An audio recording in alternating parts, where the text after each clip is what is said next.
The bitter winds of the Dakota Territory didn't discriminate. They howled through the cracks of settler cabins and native lodges alike, carrying with them the promise of a merciless winter. But for Sarah Keller, a widow with 3 young daughters, the winter of 1878 would prove to be more than just another season to endure. It would become the crucible that tested her spirit and the unexpected bridge between 2 worlds that society had deemed forever separate. Before we jump back in, tell us where you're tuning in from, and if this story touches you, make sure you're subscribed because tomorrow I've saved something extra special for you. As the first snowflakes began to fall, Sarah couldn't have known that when all hope seemed lost in the frozen wasteland, salvation would come from those her late husband had warned her to fear. The story of how a grieving frontier family and a compassionate Lakota tribe found humanity in each other during nature's cruelest hour is one that history books have long forgotten, but the plains still remember. Sarah Keller stared at the rough-hewn wooden cross marking the fresh grave of her husband, James. 3 months had passed since the hunting accident that took him, but the reality of her situation still hadn't fully settled in her mind. The Dakota Territory autumn winds whipped around her skirts as she stood with her 3 daughters, Elizabeth, Mary, and little Catherine, at the edge of their homestead. "Mama, I'm cold," whispered 6-year-old Catherine, tugging at Sarah's worn dress. "I know, sweetheart. Let's get back inside," Sarah replied, her voice steadier than she felt. At 32, she had already survived more hardship than most women twice her age, but nothing had prepared her for this, alone with 3 children at the edge of civilization with winter approaching. The Keller homestead sat in a small valley, near Willow Creek, nearly 40 miles from the nearest settlement of Clearwater. James had chosen this remote location for its fertile soil and the creek that never seemed to run dry, even in August heat. "This land will give us everything we need," he had promised when they first arrived from Pennsylvania 2 years earlier. Now that promise felt hollow as Sarah surveyed their situation. Their small cabin was solid enough, but James had planned to add another room before winter set in. The firewood stack was half what it should be, and the root cellar contained enough. Preserved food to last maybe 2 months if they were careful. James had been planning a final hunting trip before the first snow, a trip he would never take. Inside the cabin, 10-year-old Elizabeth was already stoking the fire, her movements precise and careful. At just 10, she had become Sarah's right. "And since James's passing, we need more wood," Elizabeth stated matter-of-factly, her childhood slipping away with each adult responsibility she shouldered. 8-year-old Mary sat at the rough pine table, mending one of Catherine's dresses, her stitches uneven but determined. "Mrs. Mitchell from the settlement said we should come stay with them for the winter," she said, without looking up. Sarah sighed as she hung up their shawls. Orville and Beatrice Mitchell had indeed offered shelter when they'd ridden out after hearing of James's death. The offer was kind but impossible to accept. "The Mitchells barely have room for their own 6 children," Sarah replied. "And we can't abandon our home. Your father built this place with his own hands. Come spring, we wouldn't have anything to come back to." What Sarah didn't say was that accepting charity from the Mitchells meant acknowledging she couldn't manage on her own, something her pride wouldn't allow. James had always admired her independence, her unwillingness to bow to convention. She wouldn't dishonor his memory by faltering now. The next morning dawned clear and cold. Sarah woke before sunrise, as was her habit, and stood on the porch watching. Her breath cloud in the air. The first hard frost had come overnight, coating the grass and the distant trees with a silver sheen that sparkled in the early light. "Winter's coming early this year," came a voice from the edge of their clearing. Sarah jumped, one hand flying to her throat as she peered into the dim light. A figure on horseback emerged. Nathaniel Hargrove, their nearest neighbor, though near was a relative term out here. The Hargrove homestead lay 5 miles to the east. "Mr. Hargrove," Sarah acknowledged with a nod. You're out early." Nathaniel dismounted, a tall man with a weather-beaten face and kind eyes. He'd been a friend to James, helping with the cabin, raising and sharing knowledge about the territory's harsh conditions. "Headed to Clearwater for supplies," he explained. "Thought I'd check on you folks. Eleanor sent these." He handed over a cloth-wrapped bundle that Sarah knew would contain her neighbor's excellent sourdough biscuits. "Please thank her for me," Sarah said, accepting the package. "We're managing well enough." Nathaniel's eyes drifted to the woodpile, then to the unfinished addition to the cabin, his expression revealing his doubts. "Sarah, no disrespect intended, but this winter's shaping up to be a hard one. Old Thomas at the trading post says it'll be the worst in 20 years. You sure? You don't want to consider—" "We're staying, Mr. Hargrove," Sarah interrupted, her tone gentle but firm. "This is our home." Nathaniel nodded, knowing better than to press. "Then at least let me send my boys over to help with that woodpile. James would have done the same for Edenor if our situations were reversed." Sarah swallowed her pride enough to accept this offer. "That would be most appreciated." After Nathaniel departed with promises to return in a few days, Sarah went about her morning chores with renewed determination. She needed to prepare for winter, truly prepare, not just hope for the best. Over the next 2 weeks, the Keller women worked from sunrise to sunset. The Hargrove boys, 16-year-old Samuel and 14-year-old Daniel, arrived as promised, spending 3 days cutting and splitting enough firewood to create an impressive stack along the cabin's north wall. Sarah paid them with her best apple pies and a promise to help with the Hargroves' spring planting. Elizabeth learned to set snares for rabbits under Samuel Hargrove's patient tutelage, while Sarah herself practiced with James's hunting rifle, until her shoulder was bruised, but her aim was true enough to bring down a small deer. The meat, carefully butchered and smoked according to Eleanor Hargrove's instructions, would extend their winter stores considerably. The first snowfall came in early November, earlier than anyone had expected. Light flurries at first, beautiful and seemingly harmless, but Sarah noticed the nervous behavior of the wildlife and remembered James's warnings about how quickly prairie weather could turn deadly. "We should finish the preparations today," she told the girls as they watched the snowflakes from the cabin window. "I have a feeling we won't have much time." They worked frantically, bringing in the last of the root vegetables from their small garden and securing the livestock, 1 milk cow, 2 goats, and a half-dozen chickens, in the small barn James had built adjacent to the cabin. Sarah had considered selling the animals in Clearwater, but decided their milk and eggs would be more valuable than the meager price they would fetch. By nightfall, the light flurries had transformed into a steady snowfall that blanketed the ground with 3 inches of white. The wind had picked up too, rattling the shutters that James had made last winter. As Sarah tucked her daughters into the bed they shared, Catherine asked the question that had been in all their minds. "Are we going to be all right, Mama?" Sarah smoothed her youngest daughter's golden curls, so like her father's. "Of course we are, little one. Our home is strong, we have food and firewood, and we have each other. What more could we need?" Elizabeth, always the practical one, spoke up from her side of the bed. "Pa would have known what to do. He always did."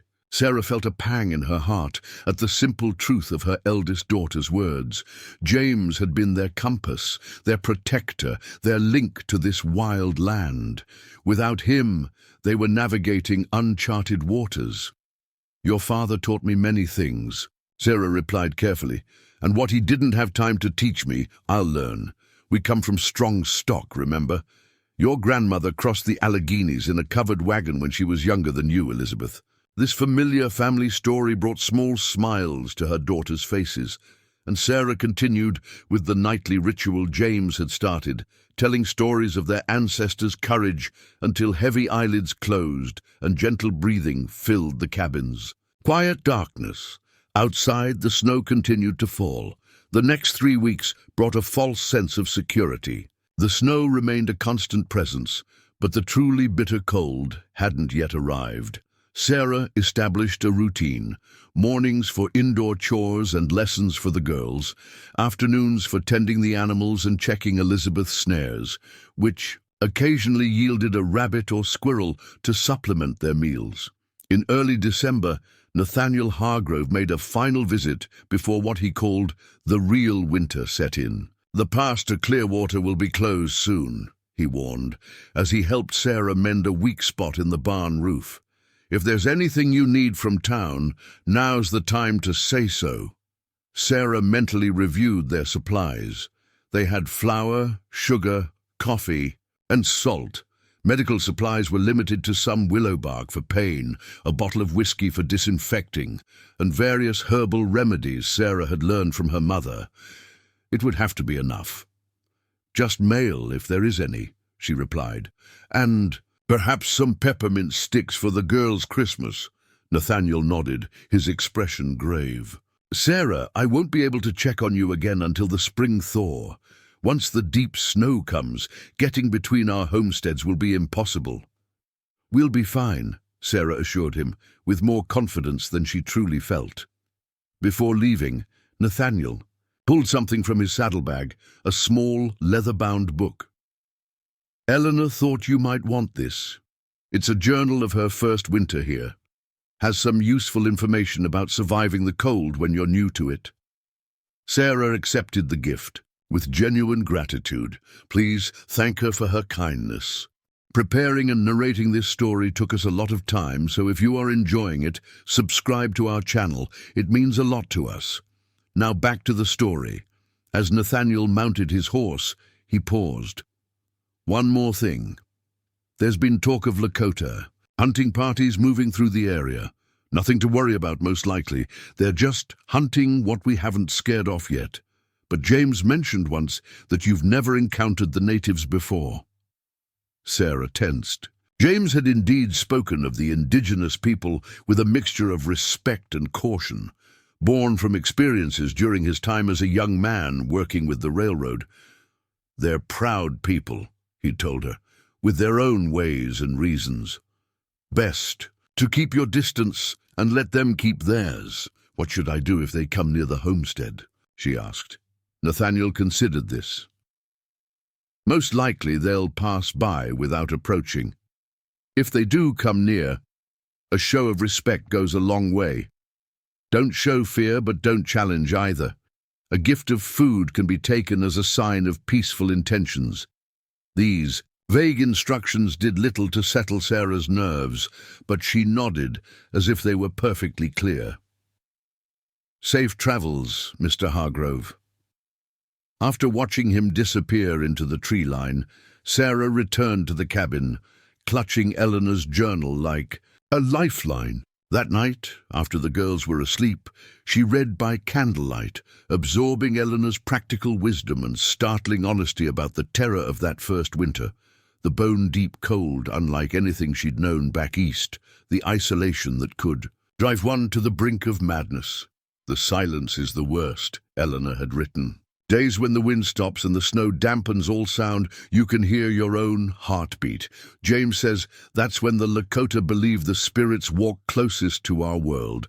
I don't know about spirits, but I do know that in that silence, a person can start to believe they're the last soul alive on God's earth." Sarah closed the journal, unsettled. The parallels were too close for comfort. Another Sarah, another James, another family trying to carve life from this unforgiving land. The real winter arrived 3 days later, announcing itself with a howling wind that rose in the pre-dawn hours. Sarah woke to a sound like a freight train passing outside their walls, and temperatures that had plummeted overnight. The water bucket by the door had frozen solid. "Mama, I can see my breath inside," Mary exclaimed, her eyes wide with a mixture of wonder and fear. "Keep the fire stoked high today," Sarah instructed as she pulled on an extra layer of clothing. "I need to check on the animals." Opening the cabin door required all her strength as the wind pushed against it. The scene outside stole her breath. Not just from the cold, but from the transformation of their familiar homestead into an alien landscape. Snow had drifted against the cabin in waves that reached nearly to the windowsills in places. The path to the barn was completely obscured. Sarah fought her way through snow that reached above her knees, the wind cutting through her clothes as if they were made of paper. By the time she reached the barn, her hands were numb despite her. Woolen mittens and her face burned from the cold. The animals greeted her with anxious noises. The temperature in the barn was frigid, but better than outside, and Sarah worked quickly to ensure the livestock had fresh hay and that their water hadn't completely frozen. As she worked, she calculated how long their feed would last. If the winter stretched too long, decisions would have to be made about which animals they could afford to keep alive.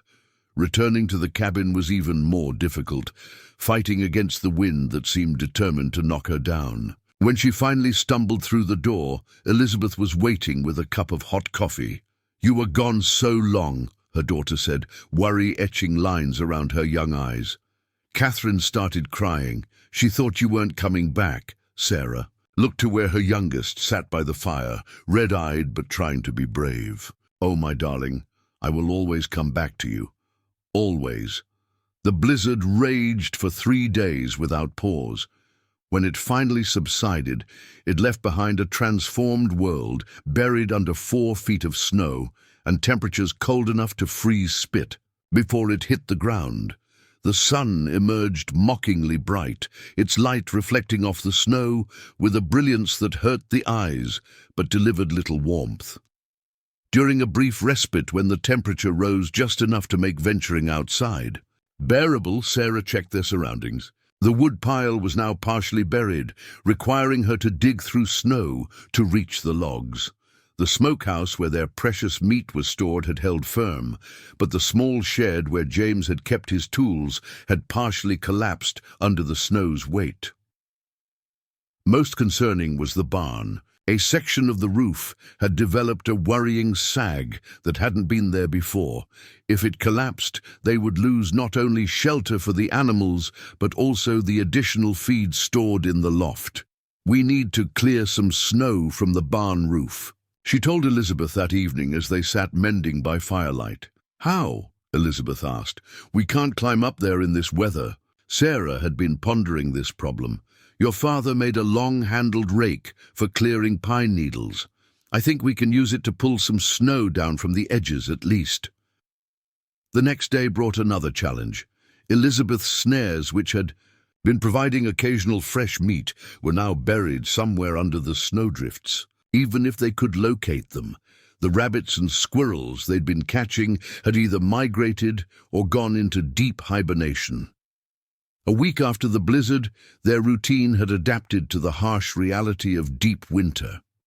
The cabin became their entire world.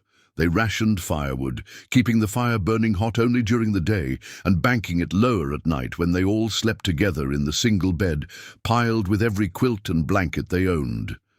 Meals grew smaller and simpler. A breakfast of cornmeal mush, maybe some beans and salt pork for dinner. They saved the precious preserved fruit for Sundays and the smoked venison for when someone fell ill or the cold became unbearable. Sarah began to lose weight, often claiming she'd eaten earlier when in truth she was saving her portion for her growing daughters. Christmas came and went with little ceremony beyond reading the nativity story from their family Bible and enjoying the peppermint sticks Nathaniel had brought from town, a rare sweetness in increasingly bland days. Sarah had secretly made simple gifts: a rag doll for Catherine sewn from scraps, a small carved wooden bird for Mary, her first attempt at James's hobby of whittling, and for Elizabeth, her grandmother's silver thimble that Sarah had been saving for her wedding day. "But this is yours, Mama," Elizabeth protested when she unwrapped it. "And now it's yours," Sarah replied simply. "Every woman needs good tools for the work ahead of her." As December gave way to January, the weather worsened. Another blizzard hit, this one lasting nearly a week. The temperature dropped so low that the walls of the cabin cracked and popped in the night, waking them with sounds like gunshots. The true crisis came when Sarah ventured to the barn one morning and found their milk cow, Bessie, lying on her side, her breathing labored. By afternoon, despite Sarah's best efforts with the herbal remedies she knew, Bessie was dead. The loss was devastating, not just emotionally, as the gentle cow had been almost a pet to the girls, but practically. Without milk, their nutrition would suffer drastically. Sarah made the difficult decision to butcher the animal, knowing the meat would at least keep them fed longer, but the process was gruesome work in the freezing barn with inadequate tools and her limited knowledge. That night, as her exhausted daughters slept, Sarah allowed herself a rare moment of despair. Their situation was deteriorating. The cold seemed to be seeping into her bones, making every movement painful. Their firewood was depleting faster than she'd calculated, and now they'd lost their most valuable livestock. Outside, the wind howled, like a living thing, seeking entry through every crack in their modest shelter. Sarah pulled Eleanor's journal from its hiding place and turned to the final entries, searching for hope or wisdom. Instead, she found a chilling account of a January, not unlike their own, when the game disappeared and supplies ran low. "I fear we may not see the spring," Eleanor had written. "James says if the next storm is as bad as the last, we should try for clear water no matter the risk. Better to die trying than to sit and wait for the end." Sarah closed the book, her heart pounding. Had the Hargroves faced such a desperate choice? They had obviously survived since they were still her neighbors. But how? The answer came a few pages later. "Providence arrived in an unexpected form," Eleanor wrote. "A hunting party of Lakota men found James half-frozen when he ventured too far, checking his traps. Instead of leaving him to his fate, they brought him home and showed us how to build a proper windbreak for the cabin, using pine boughs layered in a particular way. They helped us dig out the barn and showed us how to find prairie hens burrowed in the snow.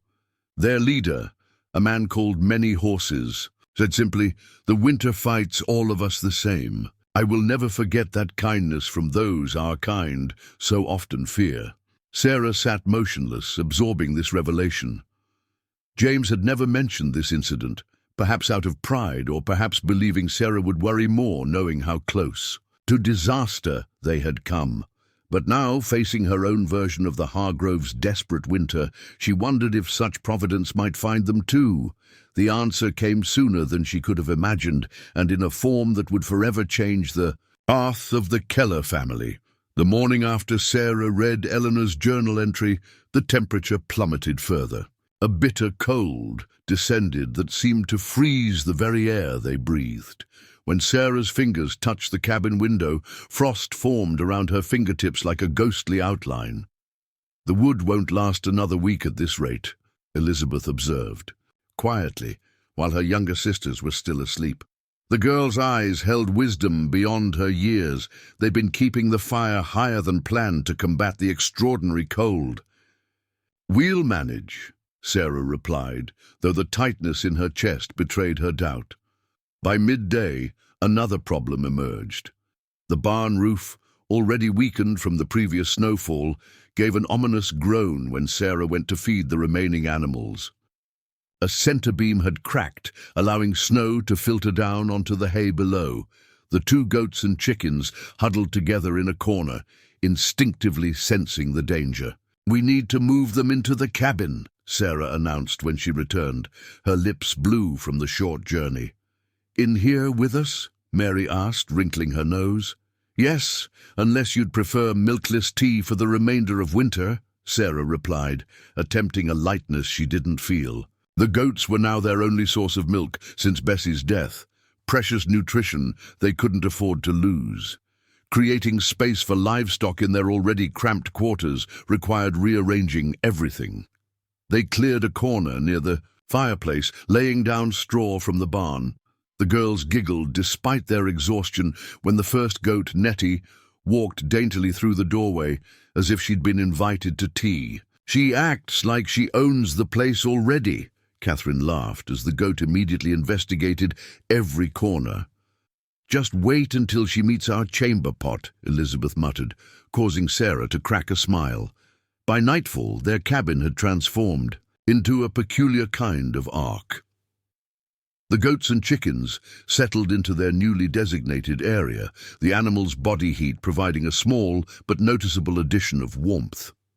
The chickens' soft clucking created an almost soothing background noise. As the family prepared for bed, that night, despite the extra warmth, Sarah couldn't sleep.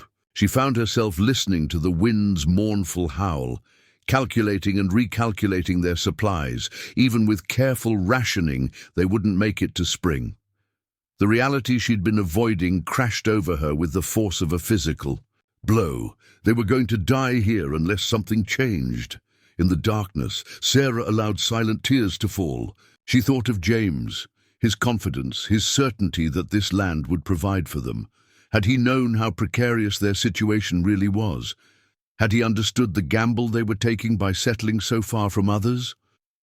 "James," she whispered, into the darkness. "I don't know what to do." The silence that followed seemed deeper than before, as if the night itself held its breath. Then, barely perceptible at first, Sarah detected a new sound beneath the wind's constant moan, the rhythmic crunch of snow under footsteps. Someone or something was approaching the cabin. Sarah slipped from the bed carefully, trying not to wake the girls. She reached for James's rifle, kept loaded since the first blizzard, and moved to the window. Wiping frost from the glass, she peered into the moonlit night. At first, she saw nothing but swirling snow and the dark silhouettes of trees. Then movement caught her eye, shadowy figures emerging from the tree line, 5 or 6 of them moving with purpose toward the cabin. Sarah's heart hammered against her ribs. Bears, wolves. Neither seemed likely to approach a human dwelling so boldly, which left only one possibility: people. Out here, miles from the nearest settlement in weather that would keep any sensible settler indoors, there could be only one explanation: the Lakota hunting party Nathaniel had warned about. Sarah's mind raced. Should she wake the girls? Hide them? Where? The cabin had no cellar, no secret spaces. Should she confront the approaching figures, barricade the door? Before she could decide, a sharp knock came at the door, so unexpected in their isolated state that Sarah nearly dropped the rifle. Catherine stirred in the bed, mumbling in her sleep. Sarah took a deep breath, steadying her nerves. She remembered Nathaniel's advice: don't show fear, show respect. She propped the rifle against the wall, visible but not threatening, and moved toward the door. "Who's there?" she called, her voice steadier than she expected. "Friends," came the reply in accented but clear English. "Cold out here, need shelter." Sarah hesitated only briefly before making her decision. If they meant harm, a wooden door wouldn't stop them. And turning away anyone in this weather, regardless of who they were, went against everything she believed. "Stand." "Back from the door," she instructed, then lifted the heavy wooden bar. The blast of cold air that rushed in momentarily stole her breath as she opened the door. Standing before her were 4 figures wrapped in furs and hides, their faces partially obscured by scarves, but unmistakably native.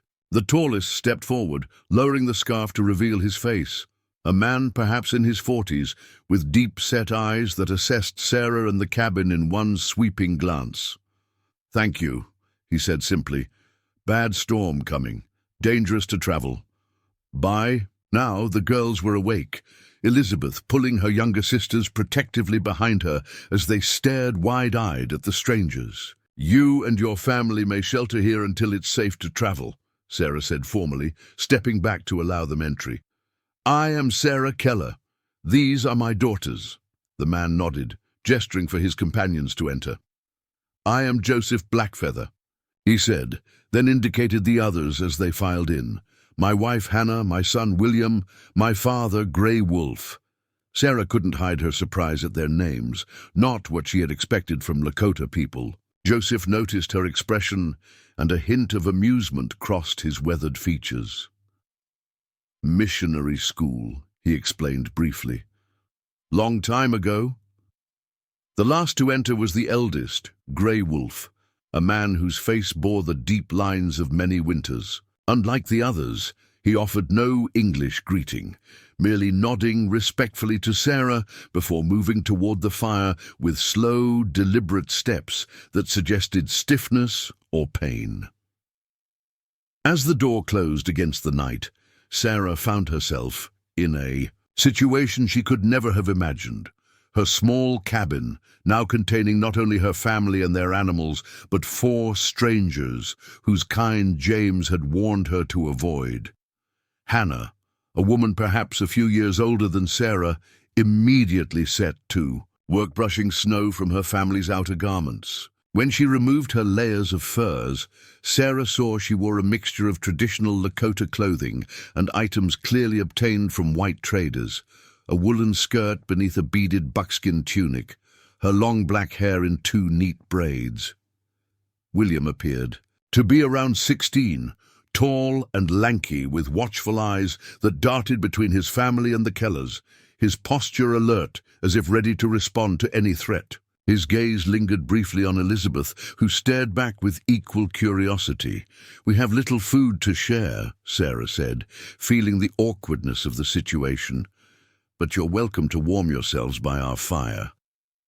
Joseph translated this to Grey Wolf in their native tongue, and the elder responded with a stream of words while reaching into a pouch at his waist. "My father says a shelter freely given deserves a gift freely returned," Joseph translated as Grey Wolf extended his hand, offering Sarah a small bundle wrapped in soft hide. Sarah accepted it, carefully unwrapping the package to reveal strips of dark, dried meat. "Buffalo pemmican," Joseph explained. "Good food, strong food, will last long winter." Sarah's throat tightened with unexpected emotion. These strangers, whom society had taught her to fear, had just offered a gift more precious than gold in their current circumstances, sustenance that might help her children survive. "Thank you," she said, meeting Grey Wolf's eyes directly. "We are grateful." The old man seemed to understand despite the language barrier, his weathered face softening slightly, as he nodded in acknowledgement.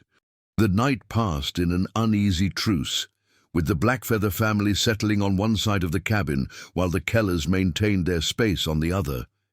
Despite her exhaustion, Sarah slept fitfully, waking at every unfamiliar sound. Yet, whenever her eyes opened, she saw Joseph sitting alert by the fire, keeping watch over both families, adding wood carefully to maintain the warmth. By morning, the promised storm had arrived. Snow fell so thickly that the window revealed nothing but white, and the wind's howl had intensified to a roar that made conversation difficult. One glance was enough to confirm what Joseph had known. No one would be traveling today. With daylight came a subtle shift in the cabin's atmosphere. Catherine, always the most adaptable of Sarah's daughters, broke the ice by approaching Hannah shyly as the woman prepared a strange-smelling tea from supplies in her pack. "What's that?" the 6-year-old asked, pointing to the steaming liquid. Hannah smiled, her face transforming with warmth. "Pine needle tea," she replied in careful English. "Good for sickness, makes strong blood." When she offered a cup to Sarah, the frontier widow hesitated only briefly before accepting. The tea was resinous and sharp, but not unpleasant, and its warmth spread through her chilled body like a blessing. As the day progressed, the proximity forced a tentative cooperation. When William noticed the barn roof's dangerous condition through the window, he and Joseph insisted on venturing out to temporarily reinforce it despite the storm. They returned an hour later, encrusted with snow but successful, having propped the failing beam with a sturdy branch cut from a nearby pine. By afternoon, Mary had overcome her initial shyness enough to show Hannah her mending work. The Lakota woman gently corrected her stitching technique, demonstrating a more efficient method that Mary quickly adopted. "My grandmother taught me," Hannah explained in her halting English. "She say, good stitches mean warm winter." Grey Wolf remained somewhat apart, sitting cross-legged near the fire, observing everything with keen eyes that missed nothing. Occasionally, he would speak to Joseph, who translated only some of these comments to the others. During one such exchange, Joseph looked troubled.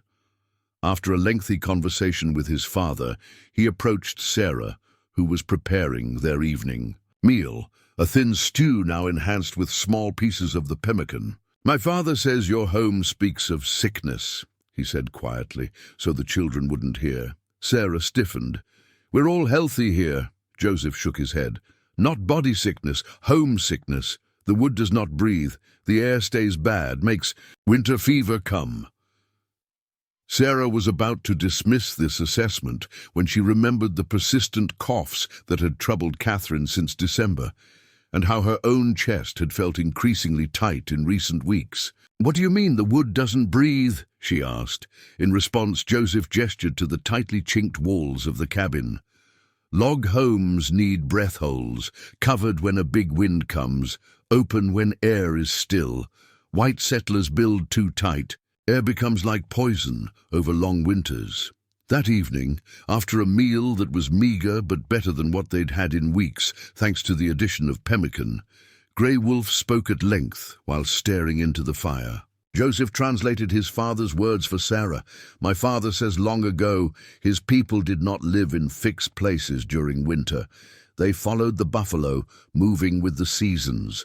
When white man's way pushed us to stay in one place, many died.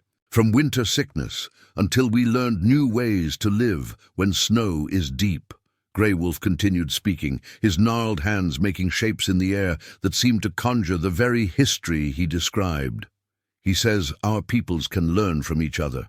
Your kind knows how to build strong walls against storm. Our kind knows how to find food when snow hides it, how to make medicines from what grows even in winter, how to keep air sweet so lungs stay strong." Sarah found herself drawn into the old man's story despite herself. Does he think we could learn these things?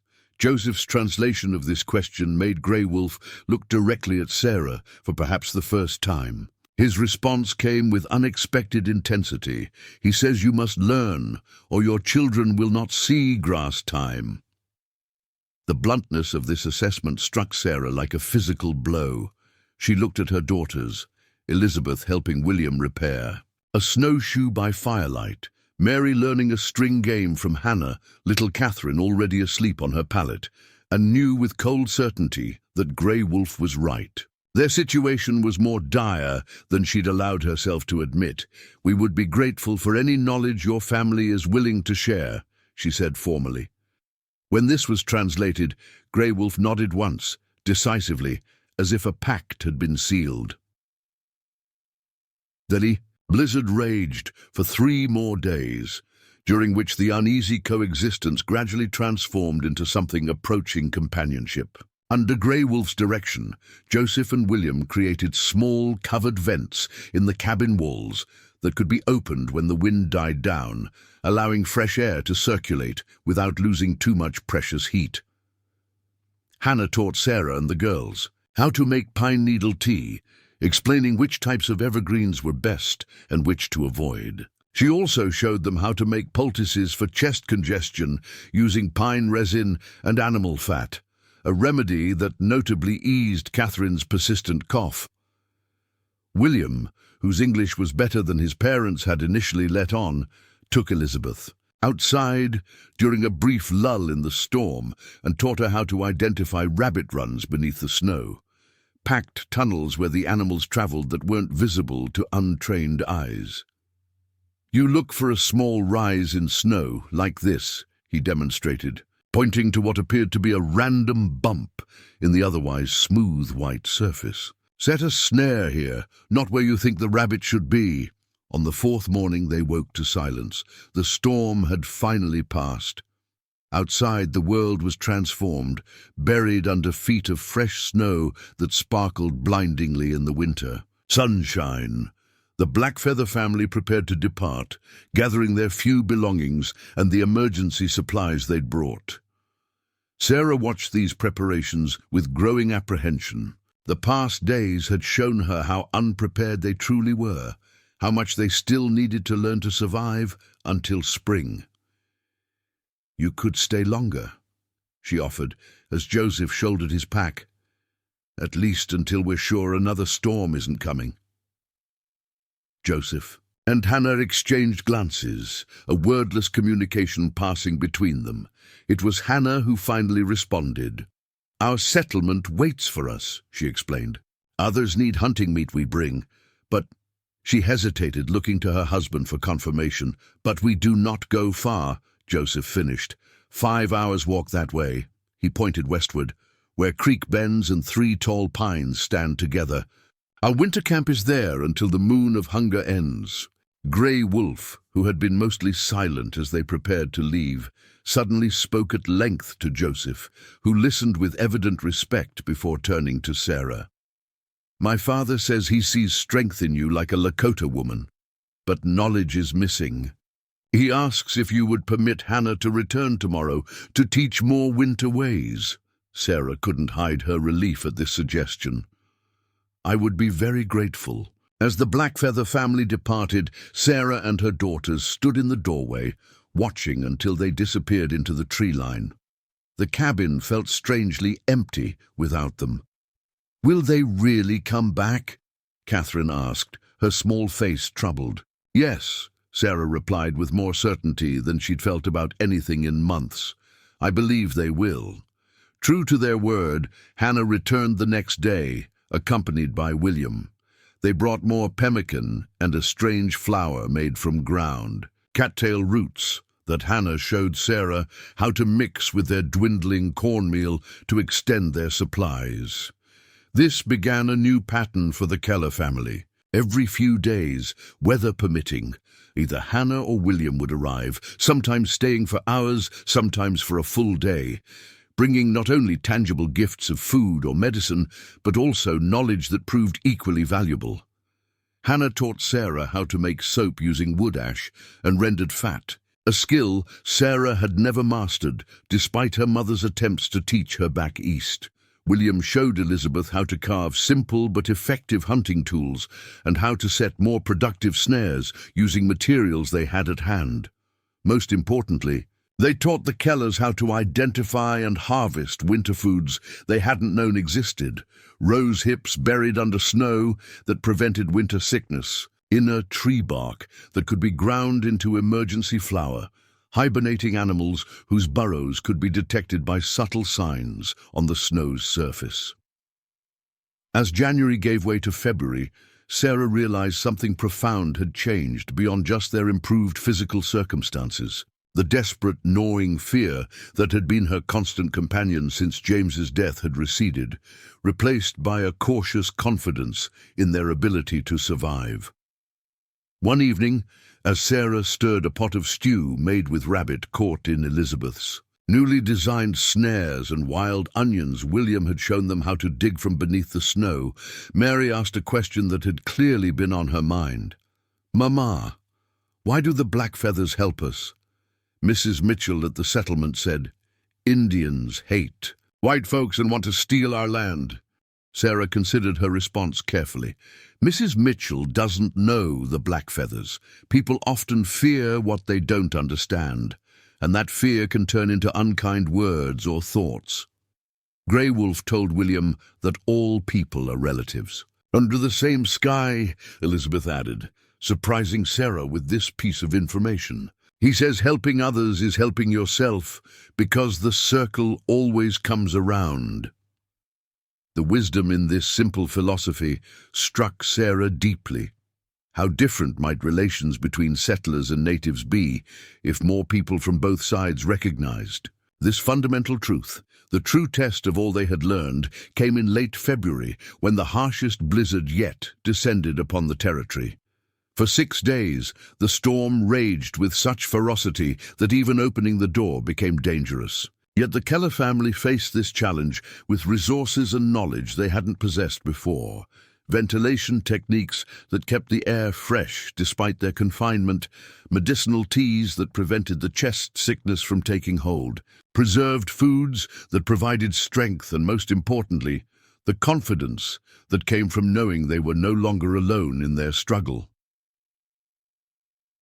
When Hannah and Joseph arrived after the storm had passed, bringing Grey Wolf with them, it was not to find desperate survivors on the brink of starvation, but a family managing with surprising resilience. Sarah greeted them not as saviors, but as friends, welcoming them to share the meal she had prepared, a stew made from techniques learned from both cultures. As they sat together around the fire, Sarah noticed Grey Wolf watching her with an expression she couldn't quite interpret. After the meal, he spoke at length to Joseph, who translated. "My father says he has watched you learn our ways with an open heart. Now he wishes to share something more. Not just knowledge for survival, but wisdom for living. He asks if you would like to hear the story of how his people first survived the White Winter and what the ancestors taught about finding one's true path when all seems lost." Sarah looked at her daughter's eager faces, then back to the elderly man whose wisdom had quite literally saved their lives. "We would be honored," she replied, settling in for what would prove to be just the beginning of an unexpected education in the sacred ways of a people she had once been taught to fear. As Grey Wolf began to speak and Joseph translated, the cabin grew quiet except for the crackling of the fire. Outside, the winter wind continued its ceaseless song, but within those walls, something extraordinary was happening, a bridge forming between worlds that most believed could never connect. As Grey Wolf began his story, the cabin seemed to grow warmer, more intimate. Even the animals quieted, as if they too were listening to the elder's words flowing through Joseph's careful translation. "Many winters ago, before the white man's guns changed our hunting, before horses transformed our travel, my people faced a winter so cruel that the oldest grandmothers had no memory of its equal," Grey Wolf began, his voice taking on a rhythmic quality that transcended the language barrier. "Food became scarce. The buffalo herds could not be found. Children grew thin, and elders offered to walk into blizzards so the young might have their share of food." He paused, his eyes distant with ancient memory. It was then that a young woman named Wichapi, Star Woman, had a dream. Catherine edged closer, her small face rapt with attention. Even Elizabeth, usually so practical, leaned forward to catch every word. In this dream, Star Woman was visited by White Buffalo Calf Woman, a sacred messenger. She showed Star Woman where to find food beneath the frozen earth, which trees held life beneath their bark, how to call the animals that still moved through deep snow. But more than this, she taught Star Woman that survival comes not from taking, but from giving, not from isolating oneself, but from connecting to all living things. Grey Wolf's gnarled hands sketched shapes in the firelight as he continued. "When Star Woman awakened, she led her hungry people to the places shown in her dream. They found hibernating animals, nuts stored by squirrels, plants sleeping beneath snow. But she also taught them to take only what was needed, to give thanks for each gift from the earth, and to remember that what happens to the smallest creature eventually happens to all." Sarah found herself mesmerized by the tale, recognizing within it practical wisdom disguised as spiritual teaching. The story continued, describing how Star Woman's people survived by developing a deep understanding of winter's rhythms, rather than fighting against them. "This is the first sacred way," Grey Wolf concluded, "to see the natural world not as an enemy to be conquered, but as teacher to be honored." When the story ended, a thoughtful silence filled the cabin. It was Mary who finally spoke, her young voice tentative. "Is that why you helped us? Because everything is connected?" Joseph translated this question, and Grey Wolf's weathered face greased into what might have been a smile. He says yes, Joseph relayed, and because Star Woman taught that wisdom must be shared or it dies, like water that stands too long in one place. That evening marked a turning point. What had begun as necessary cooperation for survival transformed into a deliberate exchange of knowledge and worldviews. In the weeks that followed, as February's harsh grip gradually loosened into March's tentative thaw, the Blackfeather family became regular visitors to the Keller homestead. Grey Wolf, once distant and reserved, now came specifically to share stories with the girls, each tale containing both practical knowledge and deeper philosophical insights about living harmoniously with the land. Hannah taught Sarah traditional beadwork during the long evenings, their fingers working side by side as they discussed everything from child-rearing to plant medicine. William and Elizabeth developed a special friendship, the young man patiently teaching James's eldest daughter hunting skills that would have scandalized the proper ladies of Clearwater settlement.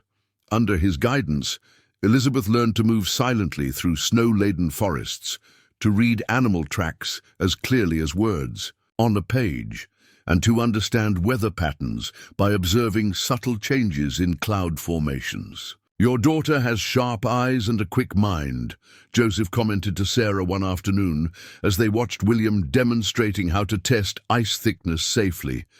"In our tribe, she would be respected for these gifts." Sarah nodded, a lump forming in her throat.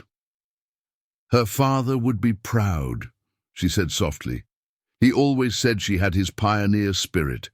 Joseph seemed to consider this. "Pioneer spirit and Lakota spirit maybe not be so different," he observed. "Both must be strong to face hardship. Both must learn or die. Both must respect what the land teaches." This insight struck Sarah profoundly. How strange that she'd crossed half a continent to discover that the fundamental truths of survival and resilience transcended cultural boundaries. As March progressed, Grey Wolf began teaching what he called the second sacred way, understanding the medicinal properties of plants and the spiritual practices that accompanied healing work. He showed Sarah how to identify specific trees whose inner bark could reduce fever, which moss varieties fought infection when applied to wounds, and how certain roots, properly prepared, could ease childbirth or stop bleeding. "Medicine is not just in the plant," he explained through Joseph's translation. "It is in the prayer said while gathering. It is in the intention of the healer. It is in the belief of the one who receives it." When Catherine developed a high fever after playing too long in the melting snow, it was Grey Wolf's willow bark tea and Hannah's cool compresses that broke the dangerous heat within hours. The elderly man sat by the child's bedside through the night, singing soft, strange melodies that seemed to soothe her even in delirium. By dawn, Catherine's fever had broken. Sarah, who had maintained a night-long vigil alongside Grey Wolf, found herself overwhelmed with gratitude. "I don't know how to thank you," she said simply. Grey Wolf needed no translation for the emotion in her voice. He replied in his own language, looking directly into Sarah's eyes. "He says no thanks needed between family," Joseph translated quietly from the doorway. "He says Catherine has become like a granddaughter to him." Sarah's eyes filled with tears. Family. The word held such power, especially here, so far from blood relatives, so distant from the community she'd known back east. Somehow, against all odds and expectations, they had found connection in this wilderness. As the days lengthened and the brutal cold gradually loosened its grip, Sarah began to hope they might actually survive until spring. Their food stores, while still limited, had been supplemented by the Blackfeather's generosity and Elizabeth's improved hunting skills.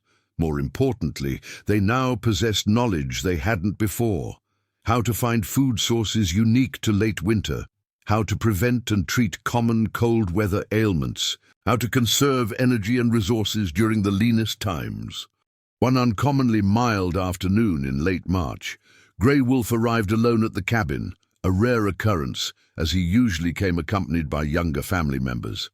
Sarah welcomed him inside, where she had been teaching the girls their letters. Education. She was determined wouldn't lapse despite their isolation. Grey Wolf settled by the fire, his expression more serious than usual. When Sarah joined him after setting the girls to their copying work, he spoke at length in his native tongue.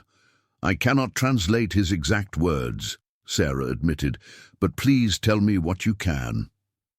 The elderly man reached into his medicine pouch and withdrew something wrapped in soft hide, placing it on the table between them.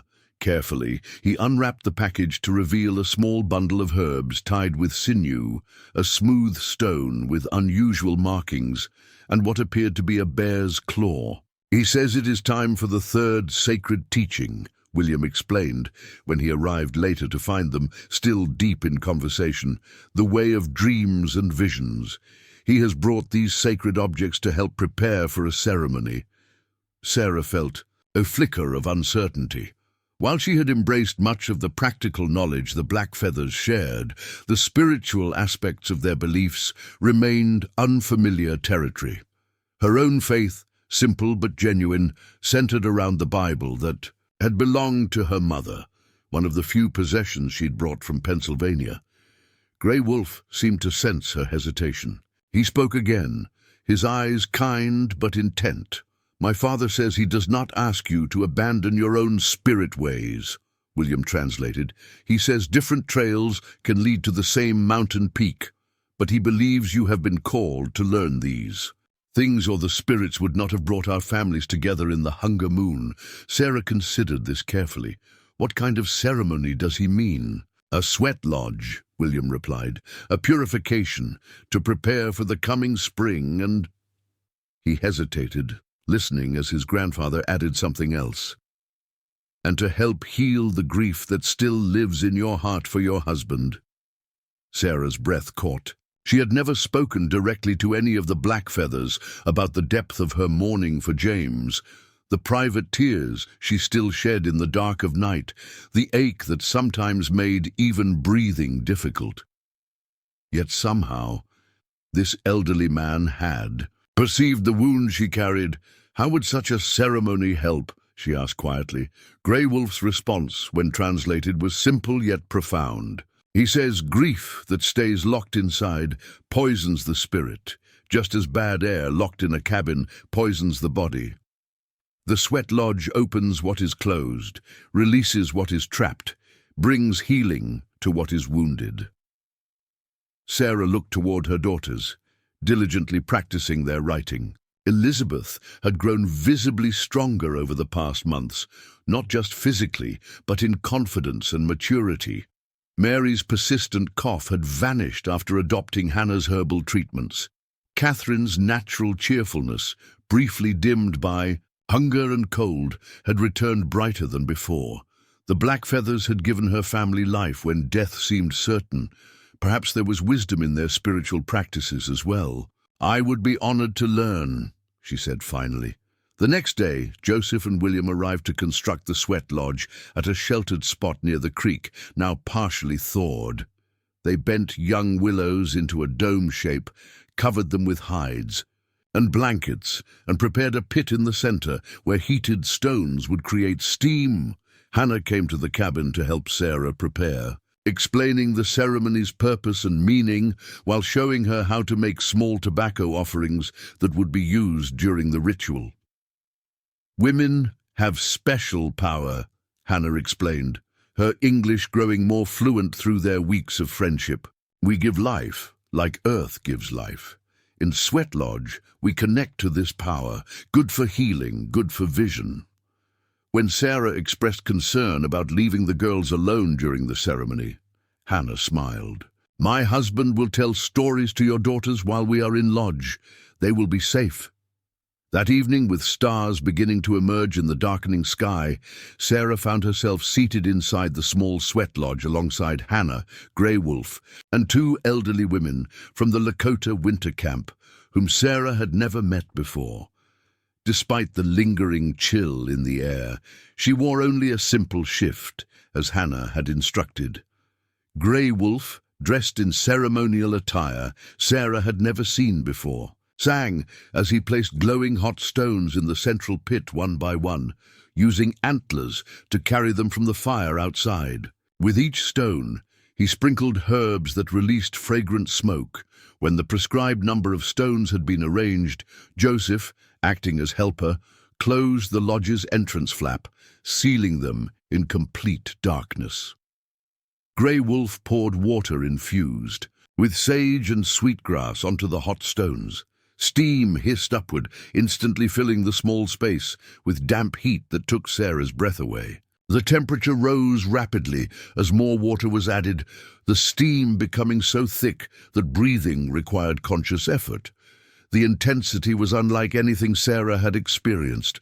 Sweat poured from her body as the elders began to sing, their voices rising and falling in patterns that seemed to vibrate through her bones. The darkness, the heat, the rhythm, all combined to create a state unlike ordinary awareness, not quite dreaming but not fully awake either.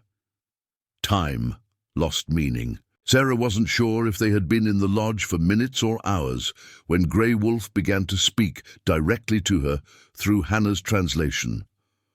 "Open your heart to the spirits of this land," he instructed. "They have been watching you since you arrived. They know your strength. They know your pain. Ask them for what you need." Sarah hesitated, uncertain how to address entities she wasn't sure she believed in. Yet something in the atmosphere, the profound darkness, the penetrating heat, the voices of these people who had become so important to her family, made it possible to set aside doubt. "I need to know that my daughters will survive here," she whispered into the steam. "I need to know that James's dream for us wasn't a mistake." Grey Wolf sang in response, a haunting melody that seemed to circle the lodge like a living thing. More water on the stones, more steam, more heat that pushed Sarah to what she thought must be her limit, then beyond it. And then, just when she thought she could endure no more, something extraordinary happened. In the darkness behind her closed eyes, Sarah began to see images. James, standing beside a creek, not as she had last seen him, pale and broken from his accident, but vibrant and smiling. Beside him stood another man, one she didn't recognize, dressed in traditional Lakota attire. "They are showing you that the spirits of our peoples can stand together," Hannah whispered, somehow knowing what Sarah was seeing without being told. "Your husband's spirit and our ancestors, they are not separated as the living sometimes are." The vision shifted. Sarah saw her homestead, but not as it currently existed. She saw it in summer, fields green with crops, the cabin expanded, fruit trees flowering where none currently grew. She saw her daughters, older, Elizabeth instructing younger children in what looked like hunting skills, Mary attending to patients. In what appeared to be a small infirmary, Catherine conversing easily in Lakota with indigenous women while they worked together preserving food. "You are seeing what may come," Grey Wolf said through Hannah. "Not what will certainly be, but what is possible if you continue on this path of two worlds meeting as one." The vision faded as more water hit the stones, more steam filled the lodge. The songs changed in tone and rhythm. Hannah explained that they were now moving into the healing portion of the ceremony. "Think of your grief," she instructed Sarah. "See it as a dark object inside your chest. When the steam rises again, release it with your breath." Sarah did as instructed, picturing the ache of James's absence as a tangible thing. When Grey Wolf poured the next ladle of water, creating a fresh surge of steam, she exhaled forcefully, imagining that dark mass leaving her body. "Again," Hannah urged. "Each breath, let it go." By the fourth round of stones, when the entrance flap was finally opened, allowing cooler air to rush in, Sarah felt physically exhausted, but somehow lighter, as if a burden she'd carried so long she'd forgotten its weight had been partially lifted. Outside, the lodge, beneath a sky brilliant with stars, Joseph waited with blankets. Sarah wrapped herself and followed the others to sit by the fire where cedar tea had been prepared. Her skin tingled from the intense heat, followed by the cool night air, and her mind felt unusually clear, receptive. "The ceremony is not yet complete," Grey Wolf explained through Joseph as they sipped the fragrant tea. "The Sweat Lodge has prepared your spirit. Now you must seek a vision that will guide your path forward." He explained that traditionally, a vision quest would involve spending days alone in nature without food or water. Given Sarah's responsibilities and the still harsh conditions, they would modify this practice. Instead, she would spend the remainder of the night in meditation at a special place near the creek, wrapped in buffalo robes against the cold, with sacred herbs burning to attract helpful spirits. "I don't know if I can receive a vision," Sarah admitted. "In my faith, God speaks through His word, not through dreams." Grey Wolf listened to this concern, his expression thoughtful. "He says the Creator speaks in many voices," Joseph translated. "Through written words for some, through nature for others, through visions and dreams for many. The important thing is to listen with an open heart." With this reassurance, Sarah allowed herself to be led to a small clearing beside the partially thawed creek. Joseph and William had constructed a simple windbreak of pine boughs, creating a protected space where Sarah could sit comfortably wrapped in thick buffalo robes. A small fire burned nearby, just enough to provide light and keep dangerous animals at bay. "We will be at the main fire," Hannah explained as they prepared to leave her. "If you need help, call out. Otherwise, we will return at dawn." Left alone, Sarah settled into the buffalo robes, gazing at the star-filled sky visible through the trees above. The night was cold, but not dangerously so, and the ceremonial heat still lingered in her bones. She felt strangely alert, despite the late hour, her senses heightened. Grey Wolf had instructed her to focus on her breath and open herself to whatever might come, insights, memories, or visions.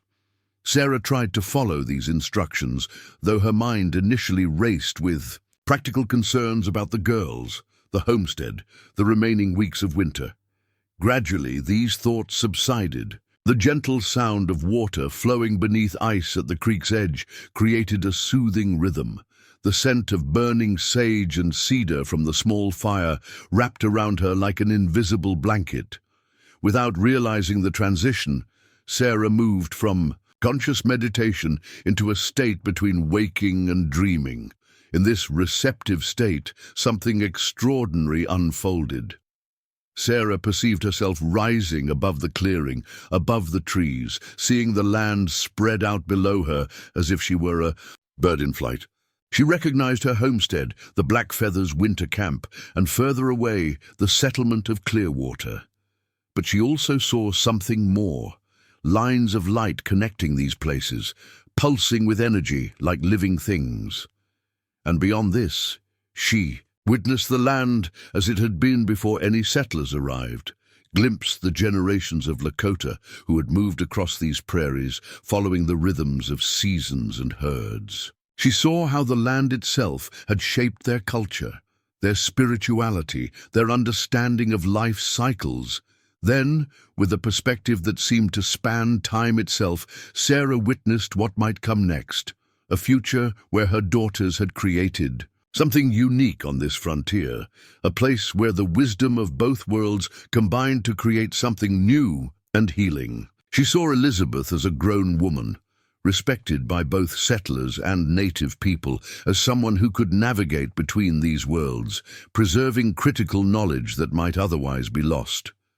When dawn finally brushed the eastern horizon with pale light, Sarah emerged from her vision state with tears streaming down her face. She felt profoundly changed, as if she had glimpsed a truth too vast to fully comprehend yet essential to remember. Hannah came to guide her back to the main fire, where Grey Wolf waited. One look at Sarah's face told the elderly man all he needed to know. "She has seen," he said simply in his own language, and even without translation, Sarah understood.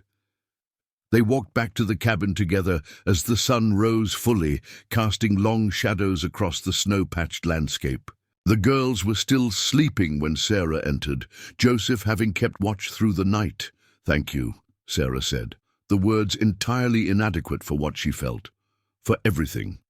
Joseph translated this to his father, who responded with unexpected emotion, clasping Sarah's hands in his own weathered ones. "He says you have honored our ways by opening your heart to them," Joseph explained, "and in doing so, you have helped preserve knowledge that might otherwise die with him.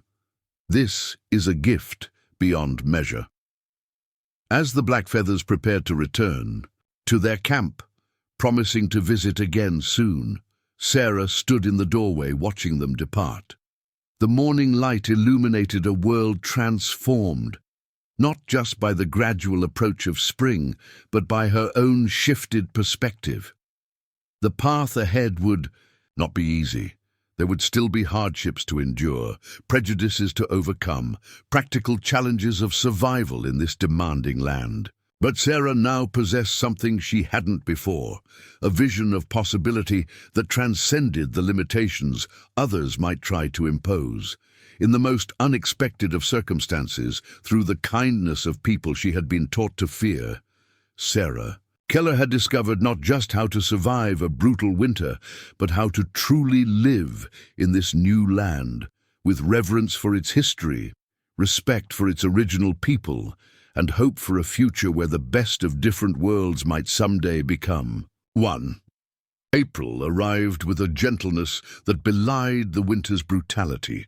Patches of bare earth emerged from beneath melting snow like islands in a white sea. The creek broke free from its icy prison, water bubbling over rocks with renewed vigor. Each morning brought new signs of the changing season, birdsong returning.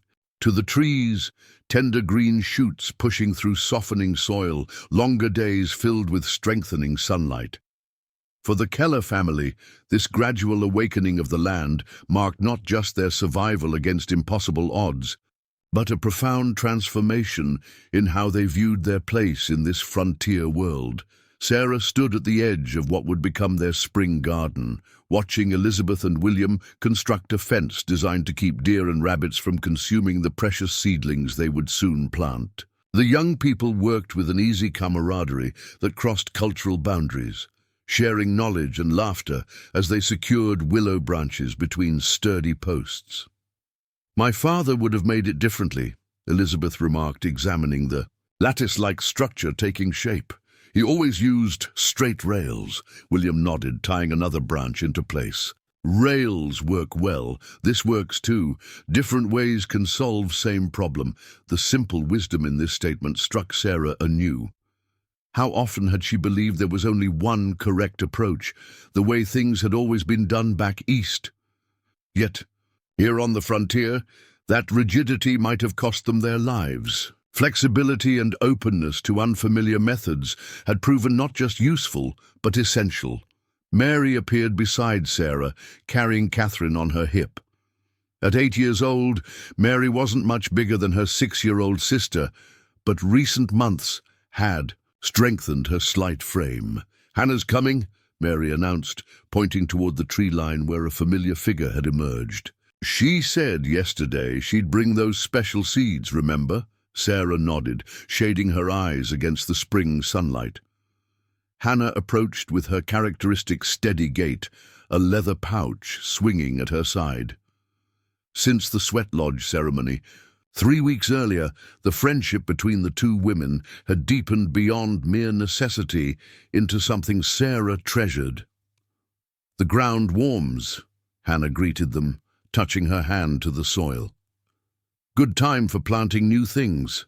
The new things she referred to were seeds the Lakota woman had promised to share, varieties unfamiliar to most settlers but perfectly adapted to the harsh conditions of the territory.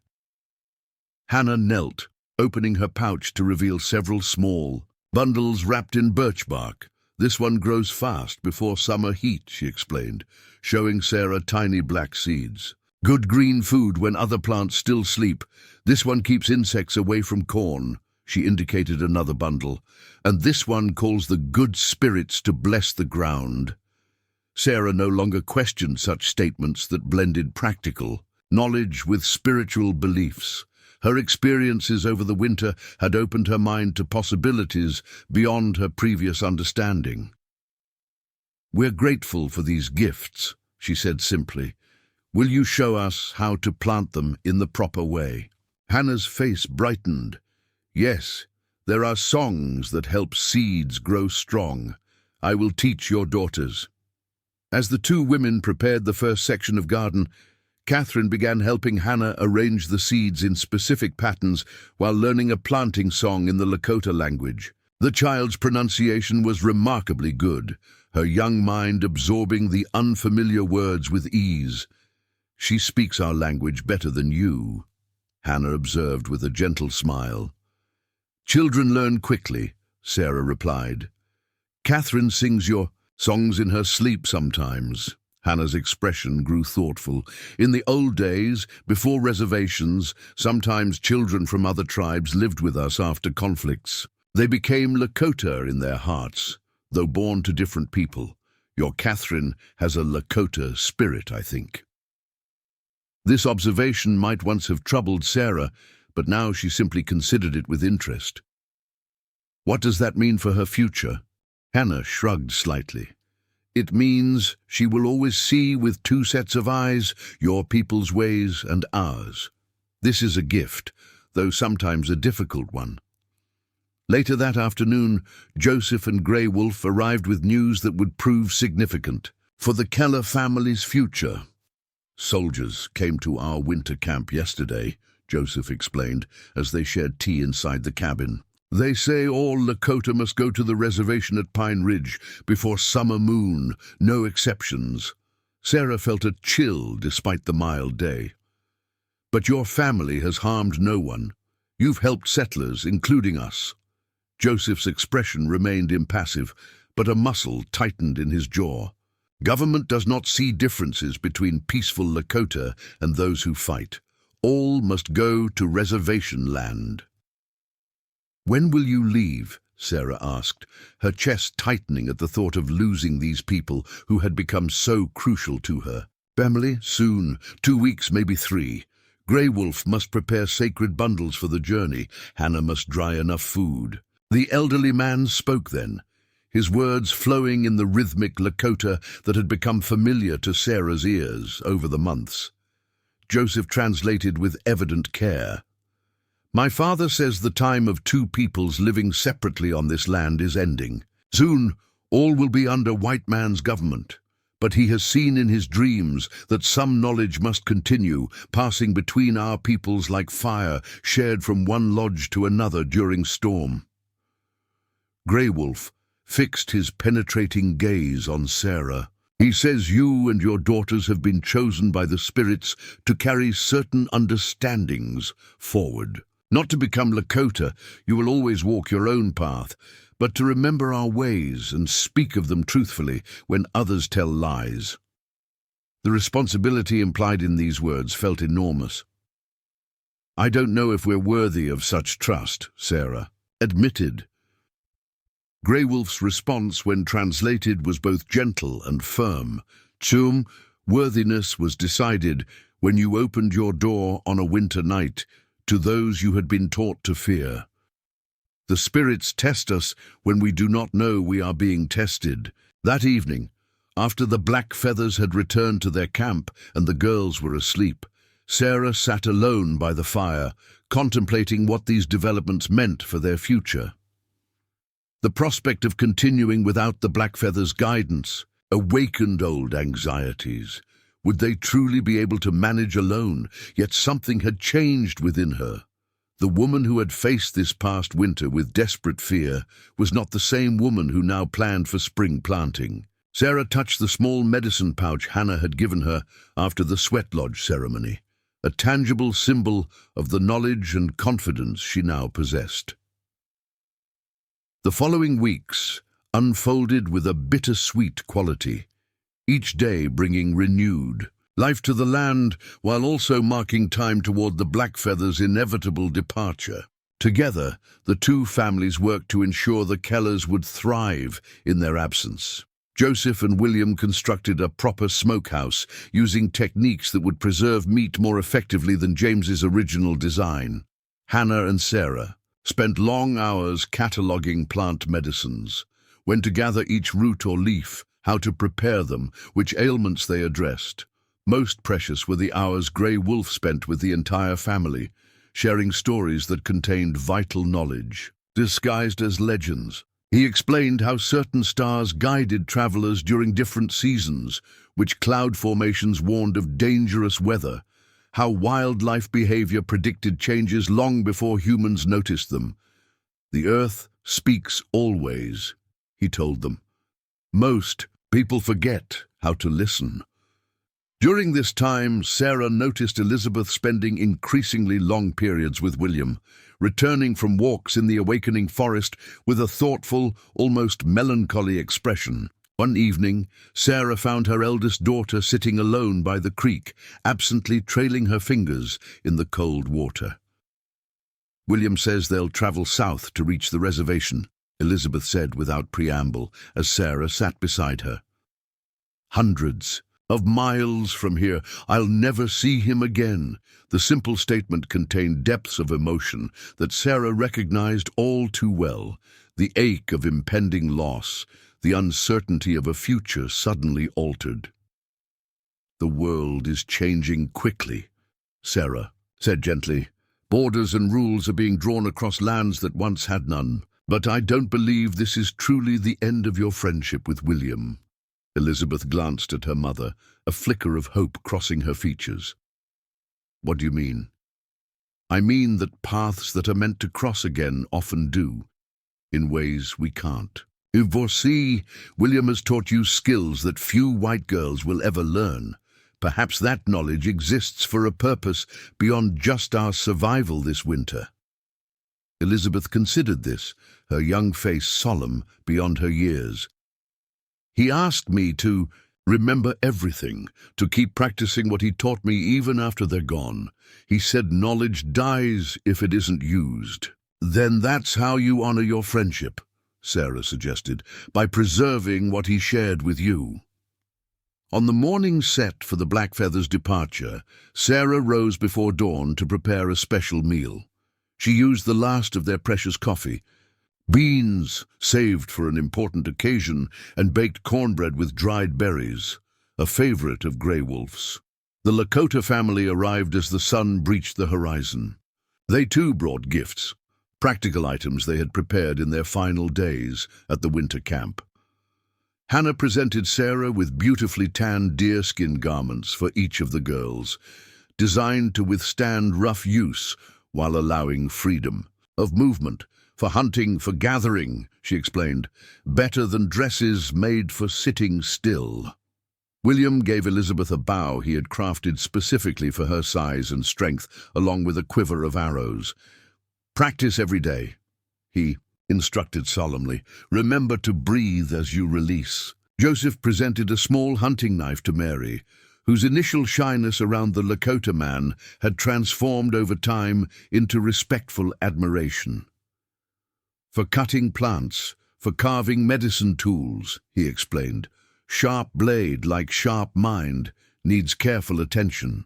For Catherine, Grey Wolf had created a special gift, a small drum made from wood and deer hide, decorated with symbols meaningful in Lakota tradition.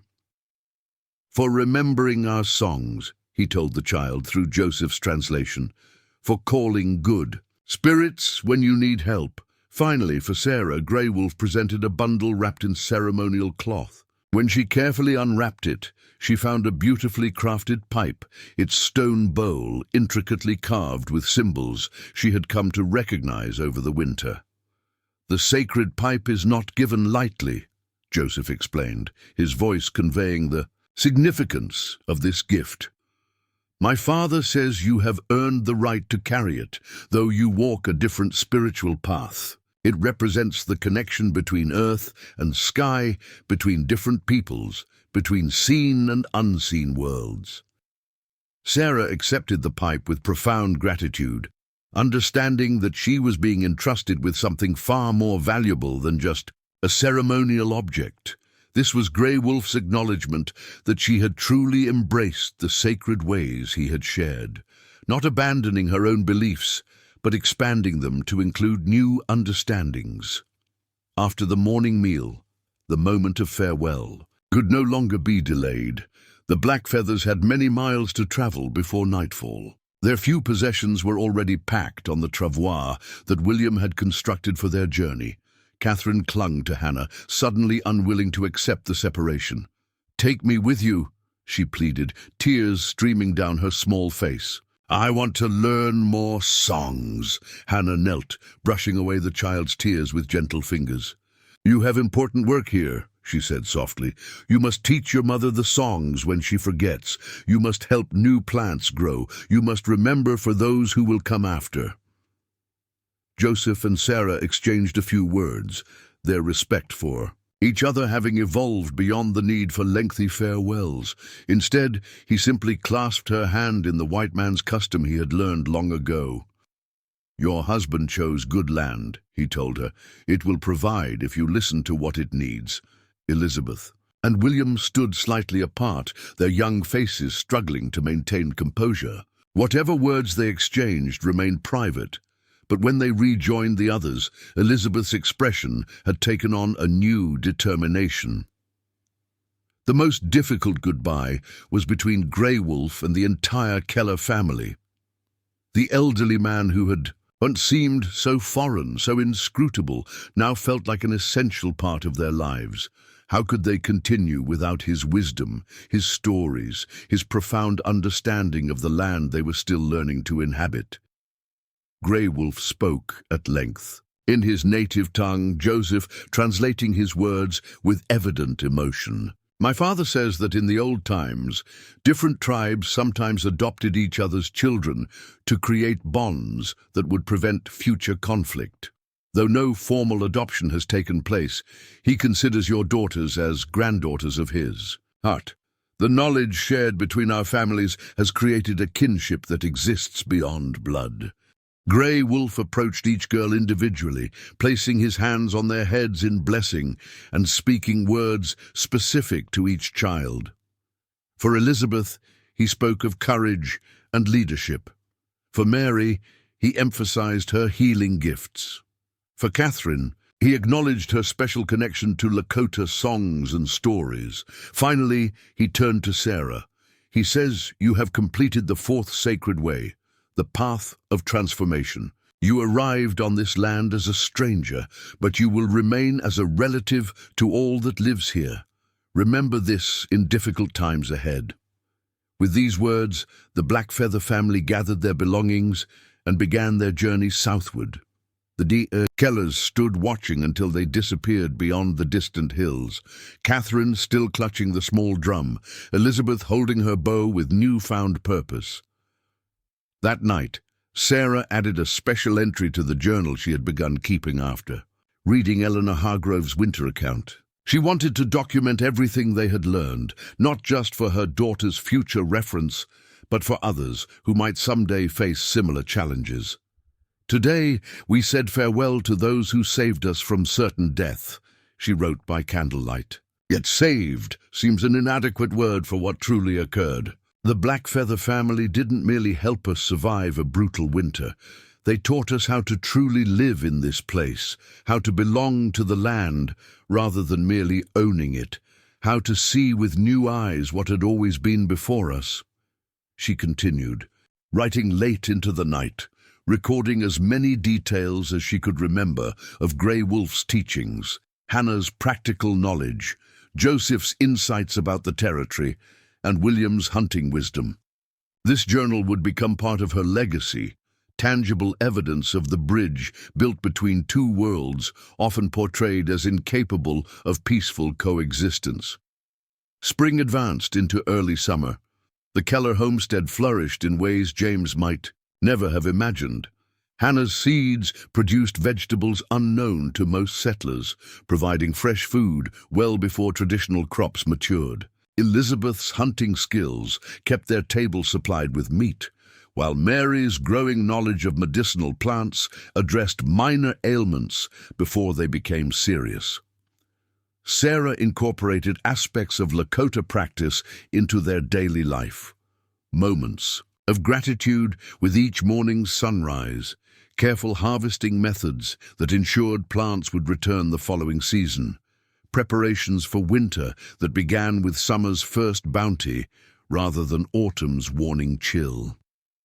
In late June, Nathaniel and Grove appeared on their homestead, his first visit since before the deepest winter snows. He stared in undisguised amazement at the thriving garden, the well-maintained buildings, and most of all, at the Keller women themselves, healthy, confident, and dressed in a practical combination of settler and native-influenced clothing.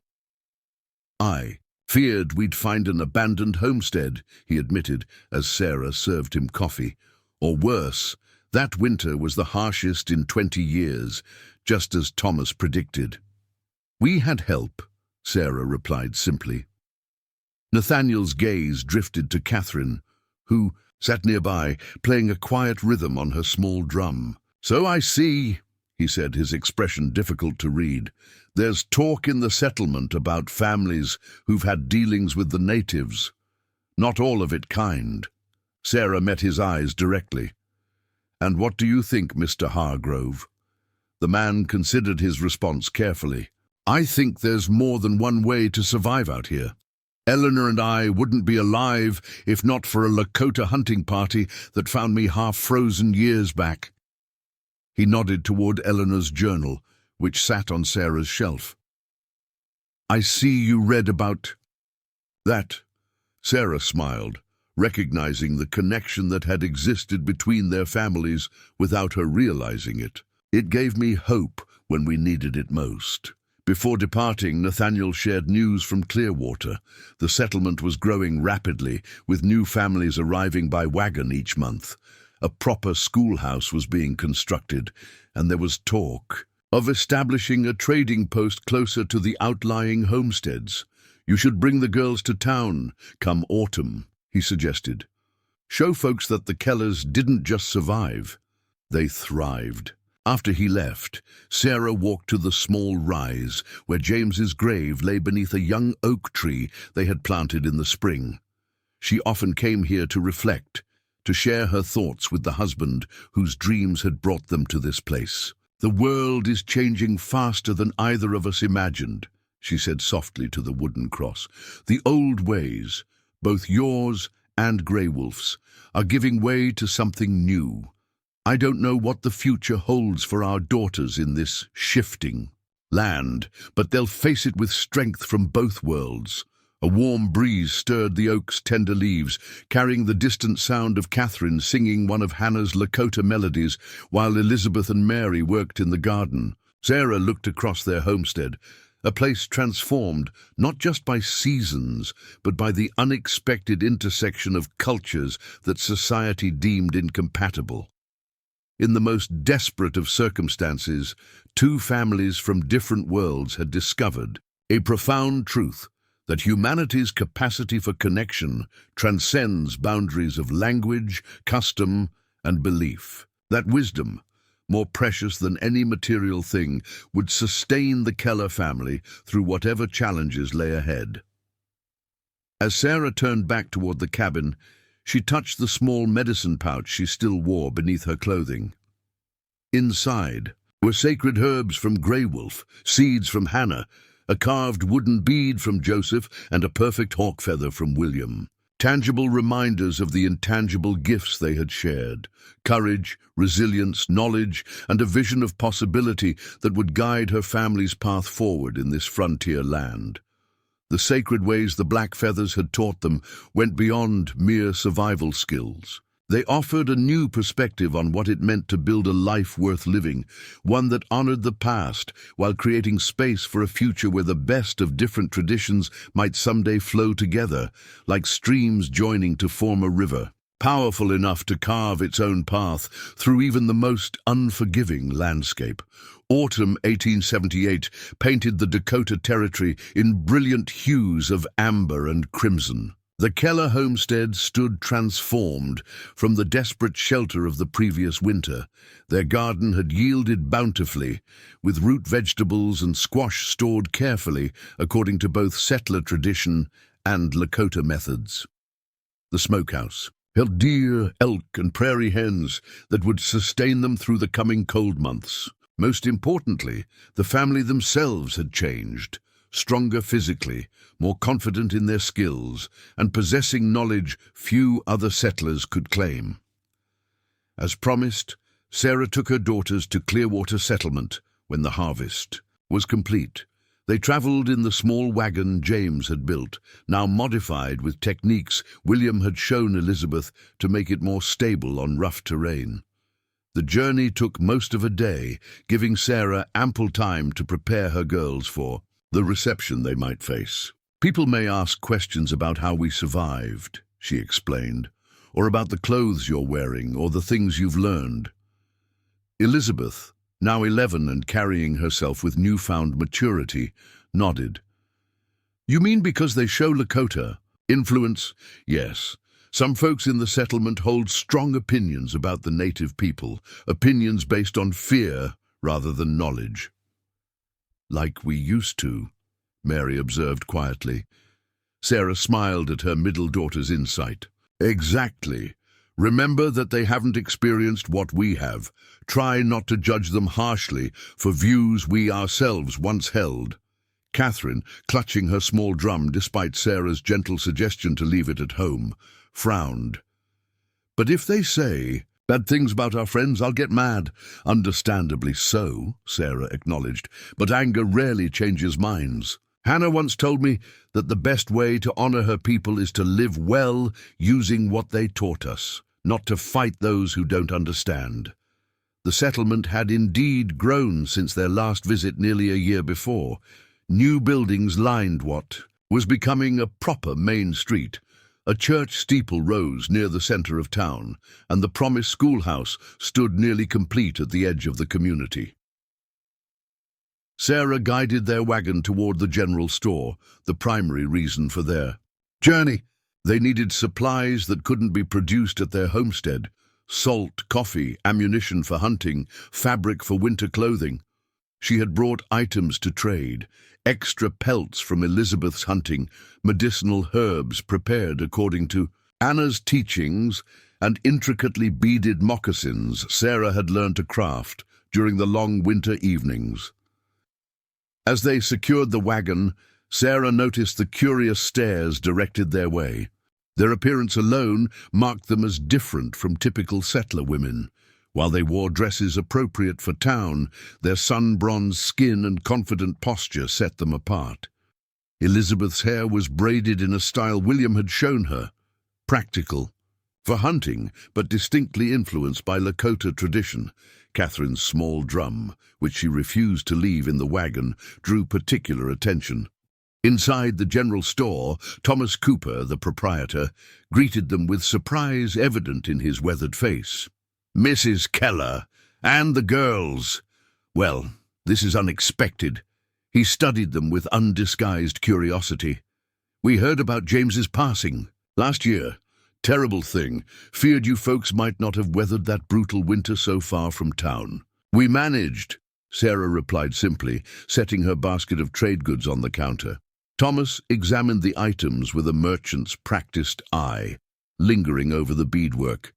"This is mighty fine craftsmanship, Mrs. Keller. Wouldn't have taken you for having such a skill." "I had an excellent teacher," Sarah responded, offering no further explanation. As Thomas calculated the value of their trade goods, the bell above the store's door jingled. Beatrice Mitchell entered, accompanied by two of her daughters. The woman who had once offered shelter to the Kellers stopped short at the sight of them, her expression flickering between relief and something less welcoming. "Sarah Keller, as I live and breathe," Beatrice approached, embracing Sarah briefly. "When we didn't see you in church all winter, Orville was certain you'd all perished." We even discussed mounting an expedition to your homestead come spring, but the men said the creek would be impassable from the snowmelt. Your concern is appreciated, Sarah replied, though as you can see it wasn't necessary. Beatrice's gaze travelled over the Keller girls, her eyes narrowing slightly at their appearance. You all look different. Healthy, of course, but changed somehow. Catherine, never one for subtlety, smiled brightly. We learned the sacred ways from Grey Wolf and Hannah. They showed us how to find food in the snow and make medicine from plants and talk to the spirits of the land. A tense silence fell over the store. Beatrice's mouth formed a tight line, while Thomas busied himself suddenly with arranging items on a shelf. Catherine, Sarah said gently, why don't you and your sisters wait in the wagon while I finish our business here? Elizabeth, understanding the situation perfectly, guided her younger sisters outside, despite Catherine's protests. When they had gone, Sarah turned back to face the uncomfortable scrutiny of the settlement residents. I see, Beatrice said, her voice carefully controlled. So the rumors were true. You took in Indians during the winter. The Blackfeather family sheltered us during a blizzard, Sarah confirmed evenly, and later taught us survival skills that saved our lives. I make no apology for that. Thomas Cooper cleared his throat. No one's asking for apologies, Mrs. Keller. It's just that, well, there's been trouble with some of the tribes. Army's been through here twice this summer. Makes folks nervous to hear about settlers getting too friendly with the natives. Sarah met his gaze directly. The Blackfeathers are now on the Pine Ridge Reservation, Mr. Cooper, sent there by that same army, regardless of the help they've provided to settlers like myself and the Hargroves. They pose no threat to anyone in this settlement. Beatrice seemed taken aback. The Hargroves, too. Eleanor never mentioned, perhaps because she anticipated this reaction, Sarah suggested.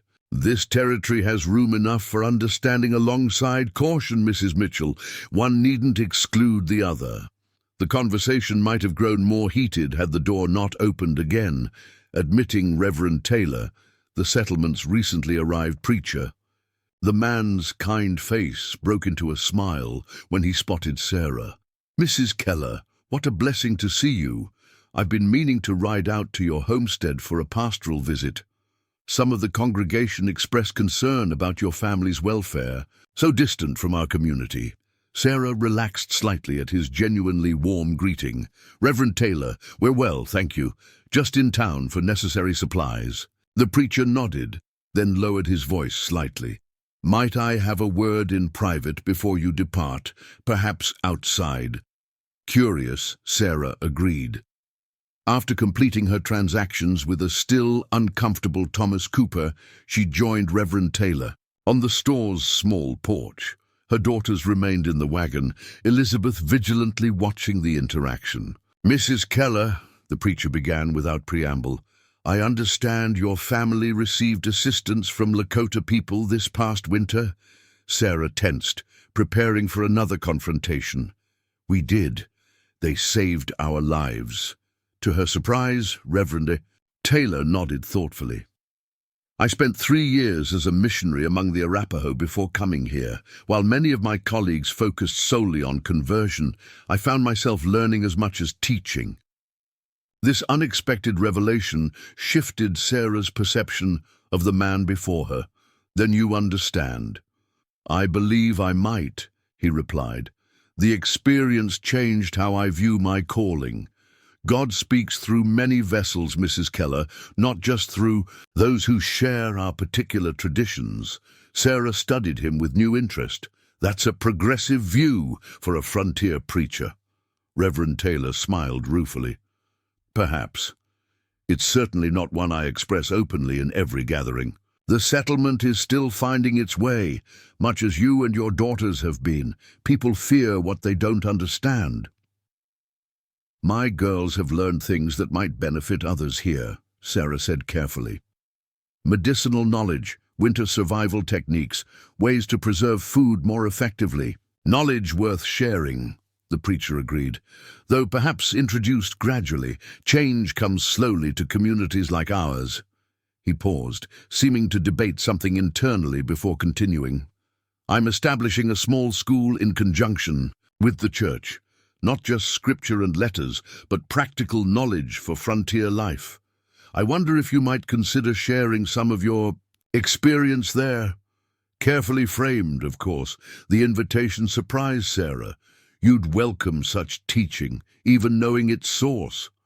I would present it as frontier wisdom from an experienced settler family, he clarified. The origins could remain unstated until people have benefited from it enough to overcome their prejudices. Sarah considered this compromise. Part of her bristled at the need to disguise the Lakota origins of their knowledge. Yet Grey Wolf had emphasized the importance of preserving wisdom, even if the path to doing so required adaptation. I'll consider it, she said finally, though I won't deny the truth if directly asked. I wouldn't expect you to, Reverend Taylor assured her. Integrity clearly matters to you, Mrs. Keller. When they returned to the homestead that evening, Sarah recorded the day's events in her growing journal. She had begun keeping this record partly to preserve the Blackfeather's teachings and partly to process her own evolving thoughts about their unusual situation. Today marked our first real encounter with the settlement since before the winter, she wrote by lamplight. The reactions were much as expected, suspicion mixed with curiosity, judgment alongside cautious respect. Yet Reverend Taylor's unexpected understanding offers hope that bridges between different traditions might eventually extend beyond our small family. The following weeks brought the first hints of the coming winter. Morning frost silvering the grass, geese flying southward in V-shaped formations, animals busily preparing their dens. Unlike the previous year, the Kellers faced the approaching cold season with confidence rather than dread. Elizabeth had become proficient enough with her bow that she regularly supplied meat for their table. She ventured further from the homestead, on her hunting excursions, sometimes staying out from dawn until dusk. On one such expedition in late October, she returned with more than just game. "Mama!" she called urgently as she approached the cabin. "Someone's coming!" Sarah emerged from the root cellar where she'd been arranging their winter stores. Settlers, the Reverend, perhaps. Elizabeth shook her head, her expression a mixture of excitement and disbelief. Indians, on horseback. I saw them from the ridge, maybe an hour's ride away, heading in this direction. Sarah's heart quickened. Did you recognize them? I couldn't tell from that distance. But Mama, Elizabeth hesitated. There was a tramway, like the one William made. Hope blossomed in Sarah's chest, though she tamped it down with practical caution. It could be any group passing through. Don't mention this to your sisters yet. No need to raise hopes unnecessarily.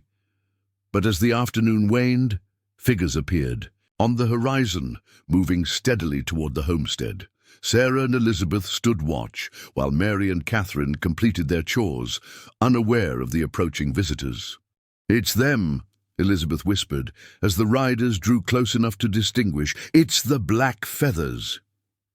Indeed, Joseph led the small party, followed by Hannah and Grey Wolf, with William bringing up the rear alongside the travois that carried their belongings. They approached without haste, as if their appearance was the most natural thing in the world. Catherine spotted them from the chicken coop and let out a shriek of joy that sent hens scattering in all directions. She bolted toward the riders, Mary close behind once she realized what was happening. Joseph raised a hand in greeting as they entered the clearing.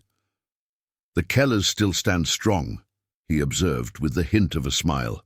"Good to see." "We didn't expect," Sarah began, emotion making it difficult to form words. "The reservation... Pine Ridge is not good for an old man's lungs," Joseph explained as they dismounted. "Too many people are too close together. Grey Wolf coughed blood when leaves changed color." Hannah embraced Sarah warmly. "Agent gave special. Paper," she explained, producing a worn document.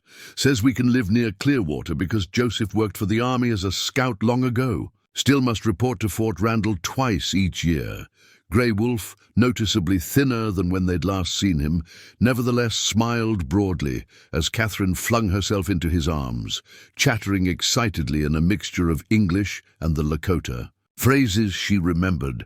"My father says the spirits guided our path back here," William translated as the elderly man responded to Catherine's welcome. He dreamed of this place many times at Pine Ridge, said his work here was not finished. The reunion continued well into the evening, with both families sharing news of the months they'd been apart. The Blackfeathers' experience at the reservation had been difficult. Crowded conditions, unfamiliar surroundings, and the constant scrutiny of government agents. "Many people are sick there," Hannah explained solemnly. "Not just bodies. Hearts sick for old ways, old places. When permission came to leave, we knew where to go," Joseph added. "This land has good water, good hunting still, and people who understand respect between different ways." Sarah hesitated before raising the practical concern that couldn't be ignored. "The settlement may not welcome your presence," she warned. "There's fear, misunderstanding." Joseph nodded, unsurprised. "We will camp near Creek Bend, not too close to town. Hunt far from settler farms, trade only through those we trust." He glanced meaningfully at Sarah. "Bridge people, like your family." "Bridge people," Sarah repeated softly, recognizing the aptness of the term, neither fully of one world nor the other, but spanning the divide between them. As the evening progressed, practical matters gave way to deeper conversation. Grey Wolf, despite his weakened condition, insisted on performing a ceremony of thanksgiving for their reunion. With Joseph translating, he explained its significance, not just as gratitude for their present circumstances, but as acknowledgement of the continuing bond between their families. He says, what began in the desperation of winter has become a joining of paths that will continue beyond our own lives. Joseph translated, "Our children's children will remember these days, though the remembering may take different forms." Later, as the Blackfeathers prepared to depart for their campsite by the creek, Grey Wolf took Sarah aside. Through William's translation, he shared a vision he'd experienced during his illness at Pine Ridge. "He saw your daughters as grown women," William explained, "each carrying forward different aspects of what they learned during that winter. Elizabeth as a protector of both peoples, Mary as a healer bringing together different medicine ways, Catherine as a keeper of stories that might otherwise be forgotten. And me?" Sarah asked softly. Grey Wolf's response, when translated, brought tears to her eyes. "He says you will become the heart of something new, not Lakota, not white, but a wisdom born from both, strong enough to endure when old hatreds would destroy it." In the months and years that followed, this vision gradually took shape in ways neither family could have fully anticipated. The Blackfeathers established a small but permanent camp near the creek bend, far enough from Clearwater to avoid regular contact with suspicious settlers, but close enough to maintain their connection with the Kellers. Sarah eventually accepted Reverend Taylor's invitation to share her knowledge at the settlement school, presenting frontier survival techniques without initially emphasizing their origins. As the settlers benefited from this information, children recovering from winter illness thanks to pine needle tea, food stores lasting longer through Lakota preservation methods, curiosity began to overcome prejudice. By the spring of 1880, Sarah had established a small apothecary adjacent to their homestead, where she combined traditional settler remedies with the medicinal knowledge Hannah had taught her. Word spread gradually about the effectiveness of her treatments, drawing visitors from as far as Clearwater and neighboring homesteads. Elizabeth, as she matured into young womanhood, found her place as an intermediary between the increasingly numerous settlers and the remaining native people attempting to maintain their traditional ways despite government restrictions. Her unique skills and dual cultural understanding made her valuable to both communities.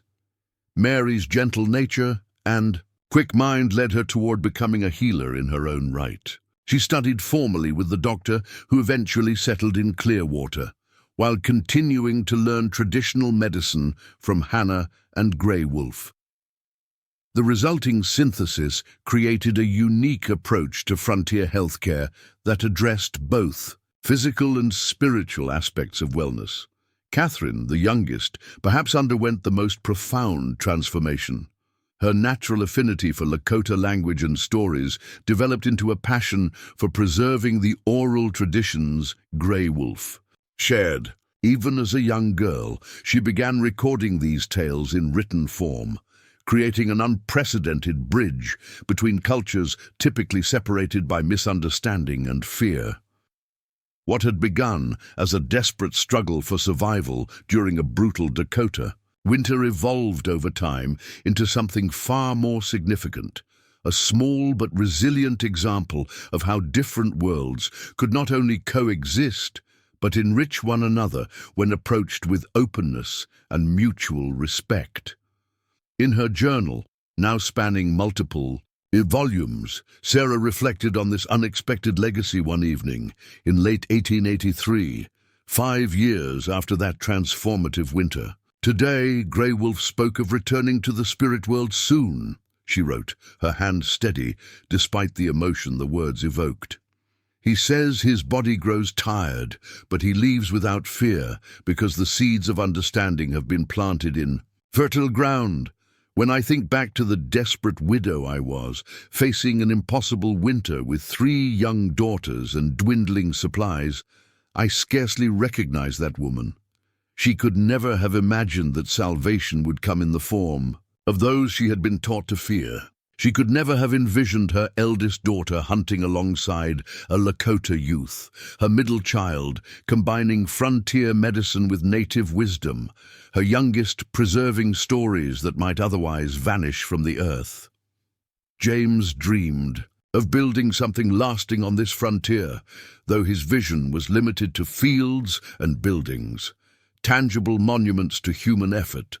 What we have built instead transcends physical structures. The true legacy of our family's journey exists in the understanding that has grown between people whose paths would never have crossed, but for the intervention of what Grey Wolf calls the spirits, and what Reverend Taylor names divine providence.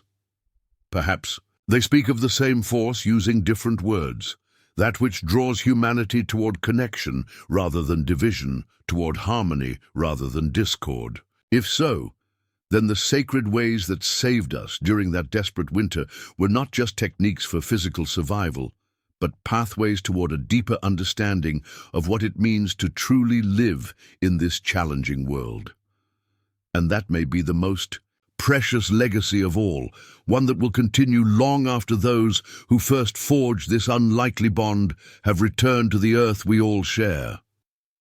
Outside her window, snow began to fall gently on the Dakota territory, no longer an enemy to be feared, but part of a natural cycle she had learned to respect. In the distance, the lights of the Blackfeathers Lodge glowed warmly against the gathering darkness, and within her own cabin, the voices of her daughters blended in conversation, Elizabeth discussing hunting strategies for the coming season, Mary sorting newly dried herbs for winter remedies, Catherine practicing a Lakota healing song Grey Wolf had taught her that afternoon.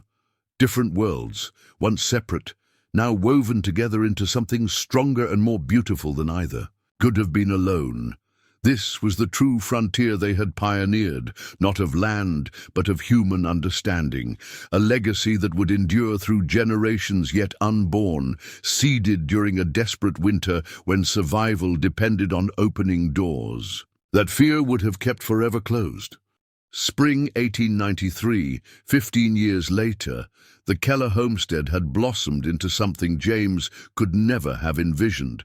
What began as a simple cabin and plot of cleared land had evolved into a prosperous farm with additional structures, a proper barn, an expanded main house, and a small building that served as both school and community gathering place. Sarah Keller, now in her late 40s, stood on the porch watching riders approach from the east. 15 years had etched fine lines around her eyes and streaked her once brown hair with silver, but she carried herself with the quiet confidence of a woman who had faced life's harshest challenges and emerged stronger. "They're coming," called a youthful voice from inside the house. 10-year-old Emma Blackfeather Keller rushed past Sarah, her dark braids flying behind her as she ran to greet the approaching party. Sarah smiled at her granddaughter's enthusiasm.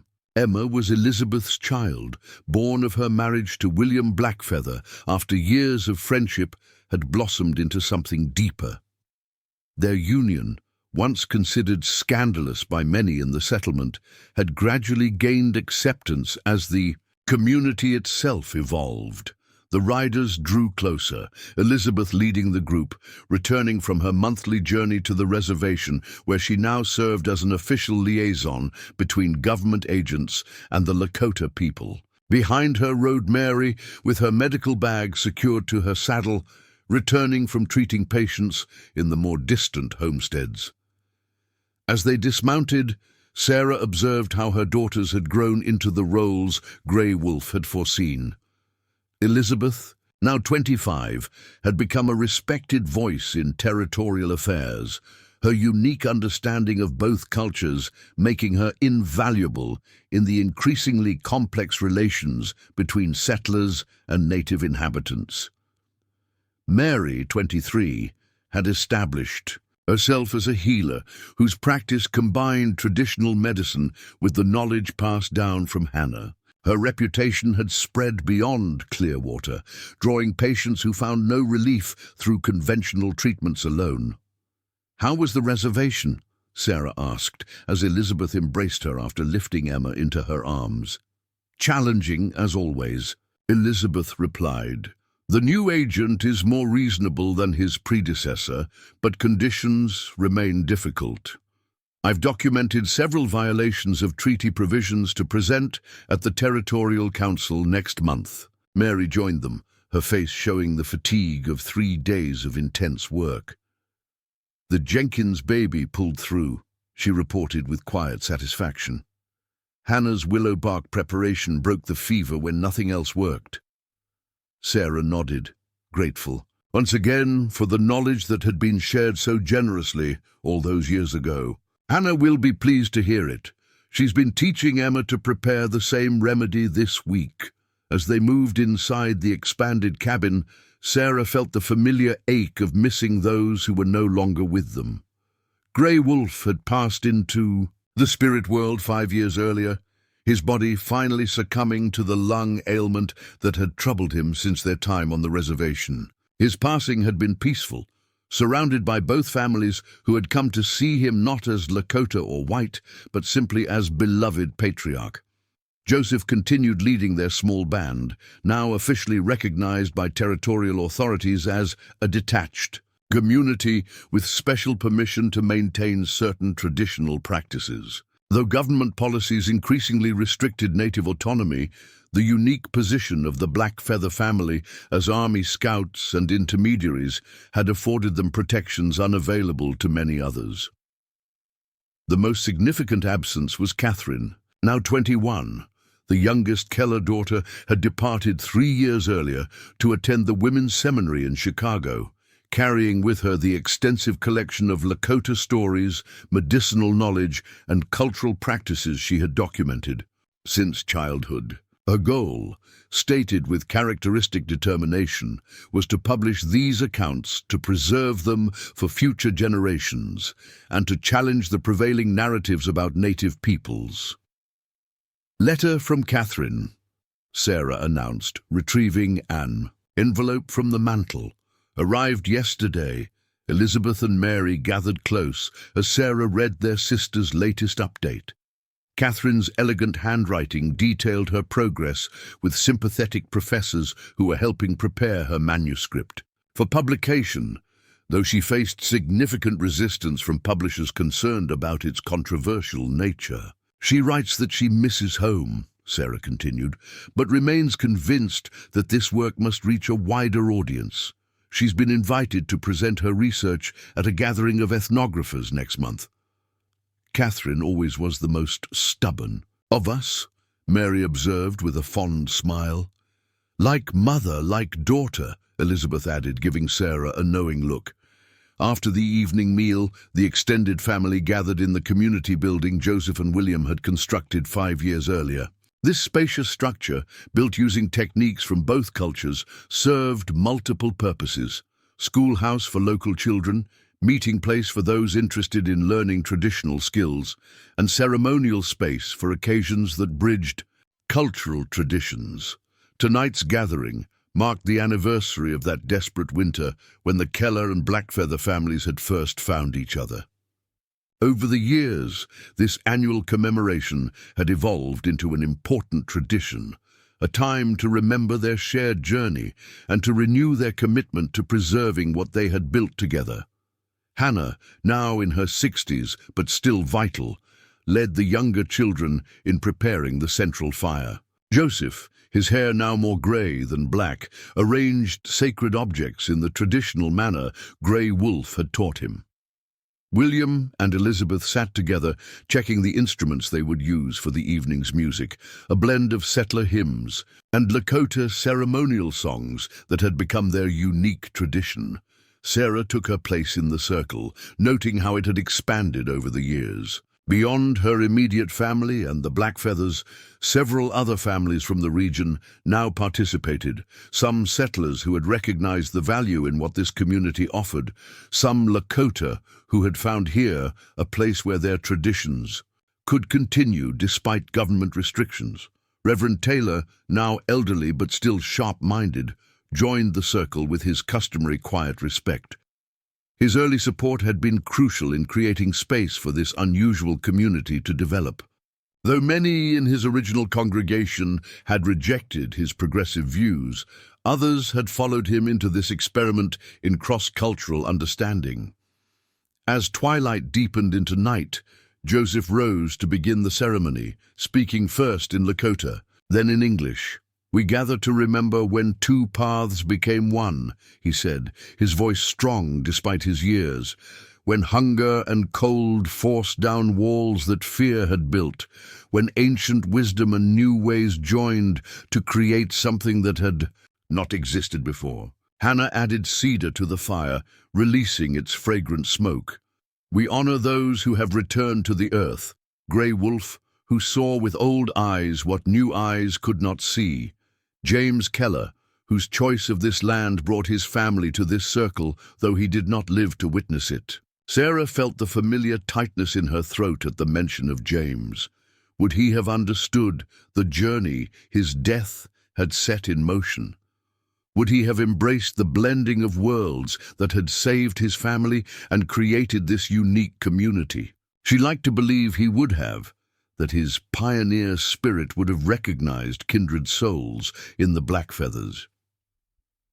The ceremony continued with stories from that first winter, told not as mere history, but as living wisdom to guide the younger generation. Emma and her cousins listened with the rapt attention of children hearing a cherished family legend, though they had heard these tales many times before. William produced Catherine's latest letter to be read to the gathering.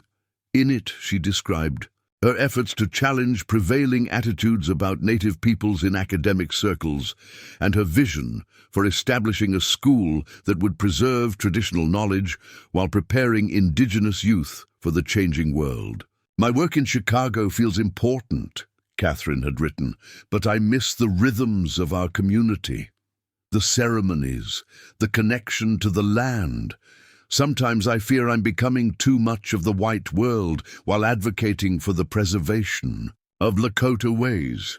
Grey Wolf would remind me that balance is essential, that one must know both worlds to truly bridge them." As the letter was passed around the circle, Sarah reflected on the extraordinary journey that had brought them to this moment. The desperate widow and her daughters, expecting death in a merciless blizzard. The Lakota family, sharing sacred knowledge that had sustained their people through countless winters. the unlikely bond forged in extreme circumstances that had grown into something neither culture alone could have created. Their community remained small, its influence limited compared to the larger forces shaping the rapidly changing territory. Government policies, economic pressures, and social attitudes continued to marginalize native peoples and restrict their traditional practices. Yet within this circle, something precious had been preserved, a model of what might be possible. When fear gave way to understanding, when different knowledge systems were valued equally, when human connection transcended artificial boundaries. As the ceremony drew to a close, Joseph spoke words that had become their community's unofficial creed. The circle is never broken. What we build here continues through our children and their children. The sacred ways flow like water, finding new paths when old ones are blocked, but always moving forward, always giving life. Outside, stars filled the Dakota sky, the same stars that had witnessed that desperate winter 15 years earlier. Sarah stepped away from the gathering for a moment, looking upward at the vast expanse above. "We did it, James," she whispered. "To the night. Not the life you planned, but perhaps something better. Our daughters are strong. Our legacy continues, and the sacred ways that saved us have become a gift for generations to come." A shooting star streaked across the heavens, its brief, brilliant path illuminating the darkness before fading away. But the light it left in Sarah's heart, the certainty that their unlikely journey had meaning beyond what any of them could fully comprehend, would continue to guide the community they had built on the edge of two worlds. Up next, you've got two more standout stories right on your screen. If this one hits the mark, you won't want to pass these up. Just click and check them out, and don't forget to subscribe and turn on the notification bell so you don't miss any upload from us.